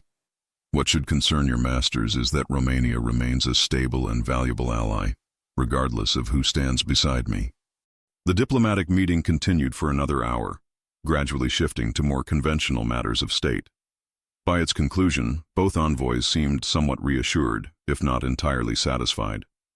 As they departed with their entourages, Duchess Vasilescu approached the Queen, her eyes twinkling with mischief despite her advanced years. "Magnificently handled, Your Majesty," she commented, "though I suspect Ambassador Müller will be writing a rather lengthy dispatch this evening." "Let him write," Ilinca smiled. "Words cannot harm us now." "Perhaps not," the Duchess agreed, her expression growing more serious. "But the pressure will continue, from all sides. The nobility remains divided, and even those who support your right to choose worry about the practical implications." Ilinca sighed, dropping the formal mask she maintained during official functions. "Speak plainly, old friend. What troubles them most?" "The same thing that worried our diplomatic visitors, succession. A queen who chooses a commoner as consort raises questions about the future of the royal line." The Duchess patted Ilinca's hand gently. "These are not insurmountable challenges, my dear, but they must be faced directly." Before Ilinca could respond, the doors opened once more to admit Captain Drăghici, still in his training attire. He bowed formally to the Queen and Duchess, though his eyes held a warmth reserved only for Ilinca. "Forgive the interruption, Your Majesty," he said. "I was informed the diplomatic meeting had concluded." "Just in time to rescue me from further political discussions," Ilinca replied with a smile. "Duchess Vasilescu was just reminding me of the challenges still facing us." "Challenges I fear I have created," Vlad acknowledged, his expression sobering. The Duchess shook her head firmly. "Nonsense, Captain. You saved our queen when others would have seen her dead. The challenges would exist regardless. They merely take a different form now." She glanced between them, her aged eyes surprisingly perceptive. "I'll leave you two to discuss these matters privately. These old bones need rest before tonight's council session." When the Duchess had departed, Ilinca and Vlad found themselves momentarily alone in the vast reception hall. Despite the newfound openness of their relationship, such moments of privacy remained precious. "How did the meeting truly go?" Vlad asked, moving closer now that protocol could be momentarily set aside. "As expected," Ilinca sighed. "Polite disapproval thinly veiled as diplomatic concern. Questions about succession and stability. The usual veiled threats regarding trade agreements and alliances. And marriage proposals," Vlad added quietly, having clearly been informed of this aspect of the diplomatic overtures. "Eligible princes undeterred by scandal." Ilinca studied his face, noting the careful neutrality of his expression. Despite everything they had overcome together, this particular subject remained delicate between them. A queen might love a commoner, but marriage was another matter entirely, one with profound implications for the kingdom and dynasty. "Vlad," she began carefully, "you know that I have no interest in—" "You should consider them," he interrupted, the words clearly difficult for him to speak. Not because I wish it, but because a royal alliance would strengthen Romania's position considerably. The kingdom must come first. Ilinca stared at him in disbelief. After everything we've sacrificed, everything we've endured to be together, you would suggest I marry another for political advantage? What I want and what may be necessary are not always aligned, he replied, his voice strained. I have heard the whispers, Ilinca. The nobility grows increasingly concerned about the future. Even your staunchest supporters question whether Romania can afford a queen who places personal happiness above dynastic obligation. And what of your happiness? She challenged, stepping closer to him. Would you stand aside and watch me wed another? Would you remain at court, continuing to guard me while I fulfilled my dynastic obligations with some foreign prince? The mere suggestion made his jaw tighten. I would do whatever you asked of me. That is not what I asked. Her voice softened, her hand reaching to touch his cheek gently. Could you bear it, Vlad? Because I could not. For a moment, the carefully maintained facade cracked, revealing the depth of emotion he usually kept hidden from public view. It would destroy me, he admitted hoarsely. Yet I would endure it if necessary for your security and the kingdom's welfare. Ilinca shook her head, a sad smile touching her lips. My noble, self-sacrificing captain, always putting duty first. She sighed deeply. The council meeting tonight will address these very questions. Minister Tudor has prepared several proposals regarding succession and the future of the monarchy. And your decision? Vlad asked, his eyes searching hers. Will be announced then, she replied. But know this, Vlad Drăghici, I did not defy convention, tradition, and the expectations of every royal house in Europe simply to surrender at the first diplomatic frown. A hint of hope flickered in his expression. The path forward will not be easy, regardless of what you decide. No path worth taking ever is, she countered.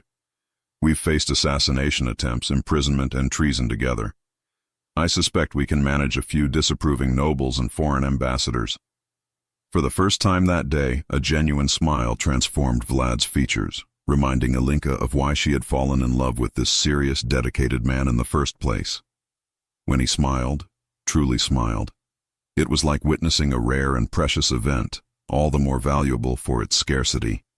You continue to surprise me, my queen, he said softly. Good, she replied, allowing herself a moment of intimacy as she straightened the collar of his uniform. A queen should never be entirely predictable, even to those closest to her heart. As they parted, she to prepare for the evening council session, he to return to his duties, both were acutely aware of the crossroads they faced. Tonight's meeting would determine not just their personal future, but potentially the future of the Romanian monarchy itself. Whatever path Ilinca chose would not be without consequence or sacrifice. Yet as she watched Vlad walk away, his bearing every inch the soldier, despite the weight of uncertainty they both carried, she felt a renewed conviction in her heart. Some traditions were worth preserving. Others deserved to be challenged, perhaps even broken, in the name of progress. And love, true love, was far too rare and precious to sacrifice on the altar of political convenience. The council chamber had never appeared so magnificent. Queen Ilinca had ordered it specially prepared for this evening's momentous session, with additional candelabras illuminating the ancient tapestries and polished wood paneling. Fresh flowers from the royal gardens adorned the massive oak table, their subtle fragrance softening the atmosphere of the traditionally austere room. It was not merely aesthetic consideration that had prompted such attention to detail. Tonight's council meeting would be unlike any in Romania's long history, a fact underscored by the unusual number of witnesses permitted to attend.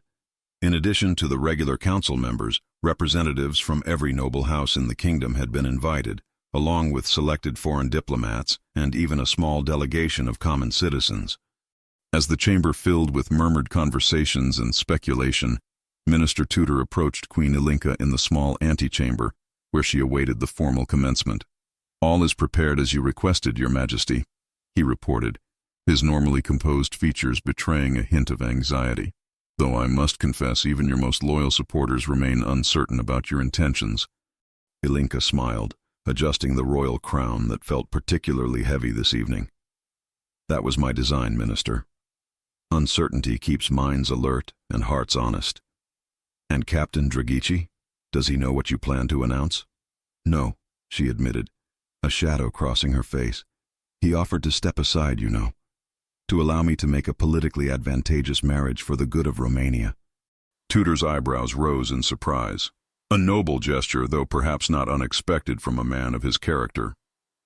Noble, yes, and entirely unacceptable. Ilinca's emerald eyes flashed with determination.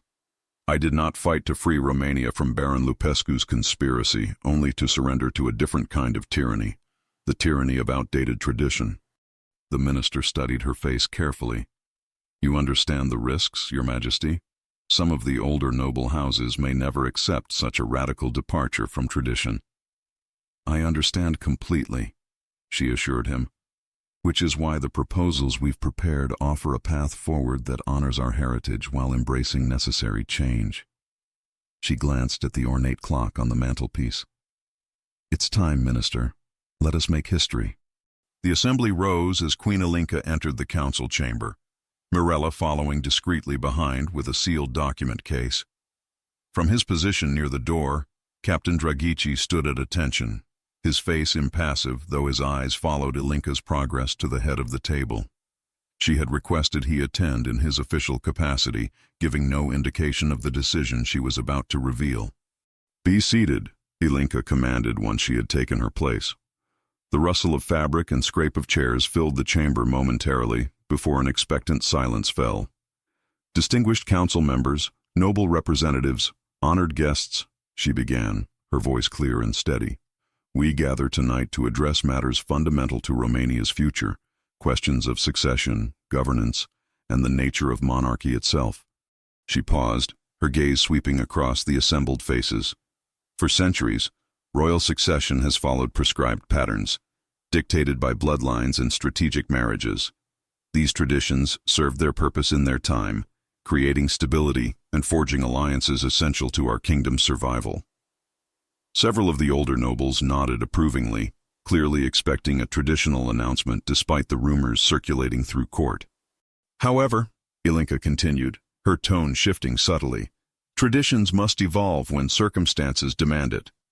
Romania faces new challenges in this modern age, challenges that require us to reconsider even our most fundamental institutions. A murmur rippled through the assembly. At the far end of the table, Duchess Vasilescu smiled knowingly, while several conservative council members exchanged concerned glances. Recent events have forced us to confront uncomfortable truths, Ilinca stated, her voice gaining strength. That loyalty is not determined by noble birth, that wisdom is not the exclusive province of those born to privilege, that the heart's compass, when aligned with duty and honor, can guide us to unprecedented heights of service and sacrifice. Her eyes found Vlad's across the chamber, holding his gaze for a meaningful moment before continuing.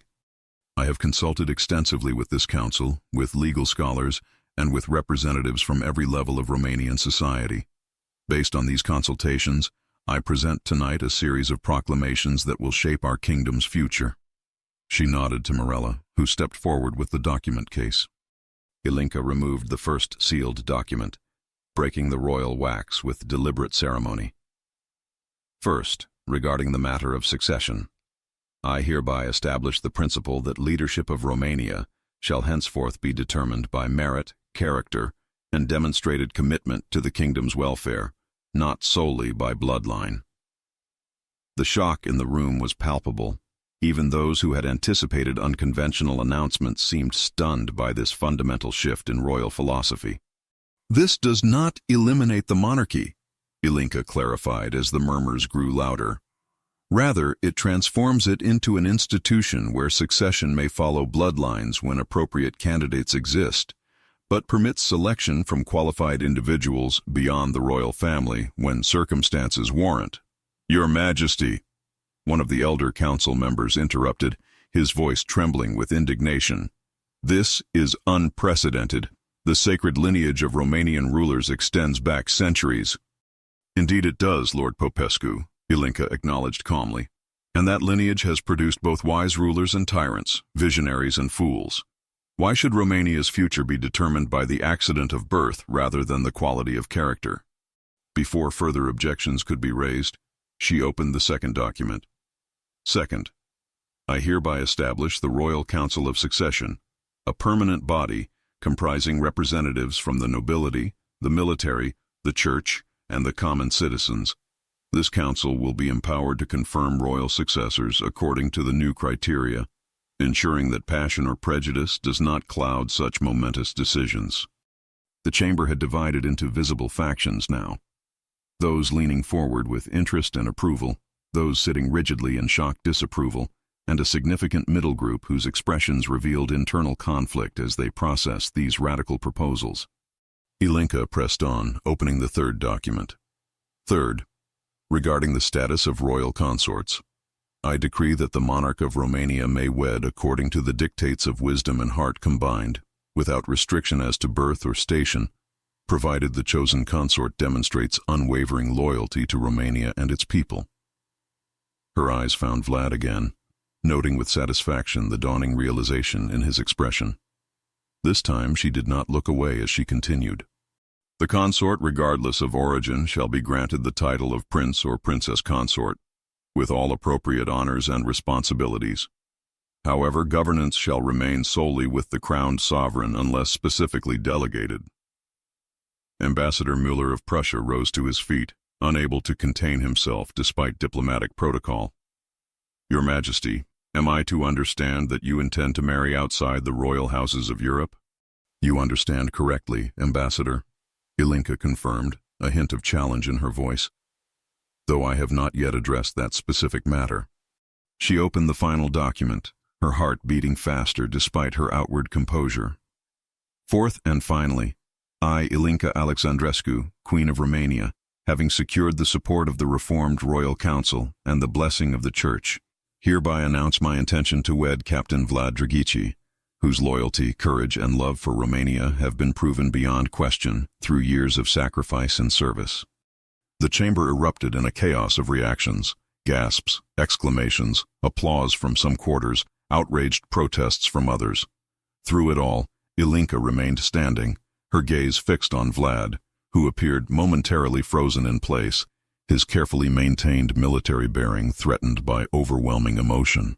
When Minister Tudor finally managed to restore order by pounding a ceremonial staff against the floor, Ilinca raised her hand for silence. I understand that these proclamations represent significant change, she acknowledged. Change that some will embrace and others resist. But I ask you to consider this. What serves Romania better? Blind adherence to tradition, or thoughtful evolution that preserves our core values while adapting to the world as it exists today? Duchess Vasilescu, leaning heavily on her cane, rose to speak. I have witnessed the reigns of 3 monarchs in my lifetime, she stated, her aged voice carrying surprising strength. Never have I heard proposals more sensible or more necessary. Romania must embrace the future while honoring the past. These proclamations achieve that delicate balance. Minister Tudor stepped forward. The legal framework for these changes has been meticulously prepared. Each council member will receive detailed documentation explaining the implementation process, safeguards, and constitutional adjustments required. Ambassador Müller, still standing, shook his head in disbelief. Prussia must register its formal concern regarding these unprecedented changes. Such radical restructuring of monarchy threatens the stability of all European royal houses. Your concern is noted, Ambassador, Ilinca replied evenly, as is your implicit admission that other kingdoms may find wisdom in Romania's example. This subtle challenge silenced the Prussian diplomat, who resumed his seat with a troubled expression. The Ottoman envoy beside him merely stroked his beard thoughtfully, his eyes revealing calculation rather than shock. As discussions erupted throughout the chamber, Ilinca finally moved from her position, crossing deliberately to where Vlad stood, still processing the implications of her announcement. The conversations hushed as she approached him, all eyes following her progress. Captain Drăghici, she addressed him formally, though her eyes conveyed much more. You have not yet responded to the 4th proclamation, which rather directly concerns you. Vlad dropped to one knee before her, his head bowed. "Your Majesty honors me beyond words or worthiness," he said, his voice rough with emotion. "But I must ask, is this truly what you wish? What Romania needs?" Ilinca extended her hand, inviting him to rise. "It is what I wish with all my heart," she replied, loud enough for all to hear. "As for what Romania needs, it needs leaders who place duty above self-interest, courage above comfort, and honest love above political calculation. You have demonstrated these qualities consistently, while others merely claim them." As he rose to his feet, standing tall before her, the watching assembly witnessed a transformation, not just of a soldier becoming a royal consort, but of a monarchy evolving before their eyes. "Then I accept," Vlad declared, his voice steady once more.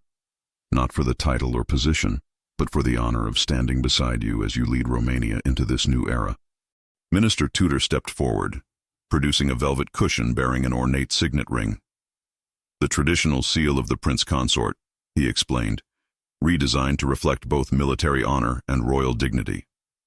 As Ilinca placed the ring upon Vlad's finger, sealing their formal engagement before the assembled witnesses, the chamber remained divided in its reaction, some standing in support, others seated in silent protest, many simply watching in wonder as history unfolded before them. "The wedding will take place in 3 months' time," Ilinca announced, sufficient opportunity for all to adjust to these changes and for appropriate preparations to be made. She turned back to the assembly, her hand now joined with Vlad's. "Romania faces challenges ahead, both internal and external. But we face them together, nobility and commons, tradition and innovation, sovereign and consort, united in purpose, if not always in perspective." As the formal session concluded and the assembly began to disperse in small, animated groups, Ilinca and Vlad retreated to a small alcove, momentarily escaping the scrutiny of hundreds of eyes. "You didn't tell me," he whispered, still processing the magnitude of what had just transpired. "I couldn't," she admitted. "You would have tried to dissuade me, to sacrifice your happiness, our happiness, for political expediency." "There will be consequences," he cautioned, though his eyes shone with undisguised joy. "Foreign alliances threatened, noble houses alienated, and new allies gained, new possibilities created," she countered. "The world is changing, Vlad. Why shouldn't monarchy change with it?" He shook his head in wonder. "When I began writing those letters to you all those years ago, I never imagined this outcome, not in my wildest dreams." "No?" Ilinca smiled, touching his cheek gently. "Your dreams were too modest, my captain. Mine were not." As they emerged from the alcove to face the swirling currents of reaction their announcement had generated, both understood that the true challenges were just beginning. Conservative forces would resist, foreign powers would pressure, practical obstacles would arise. Yet as they walked together through the grand halls of Pelish Castle, the lonely queen and her secret servant no longer bound by shadows and silence, the future stretched before them bright with possibility. Not just for them as individuals, but for a kingdom poised between tradition and transformation, between the security of the known and the promise of what might be. Spring had come to Romania indeed, not just in the blossoming gardens and warming air, but in the hearts of its people and the foundations of its most ancient institutions.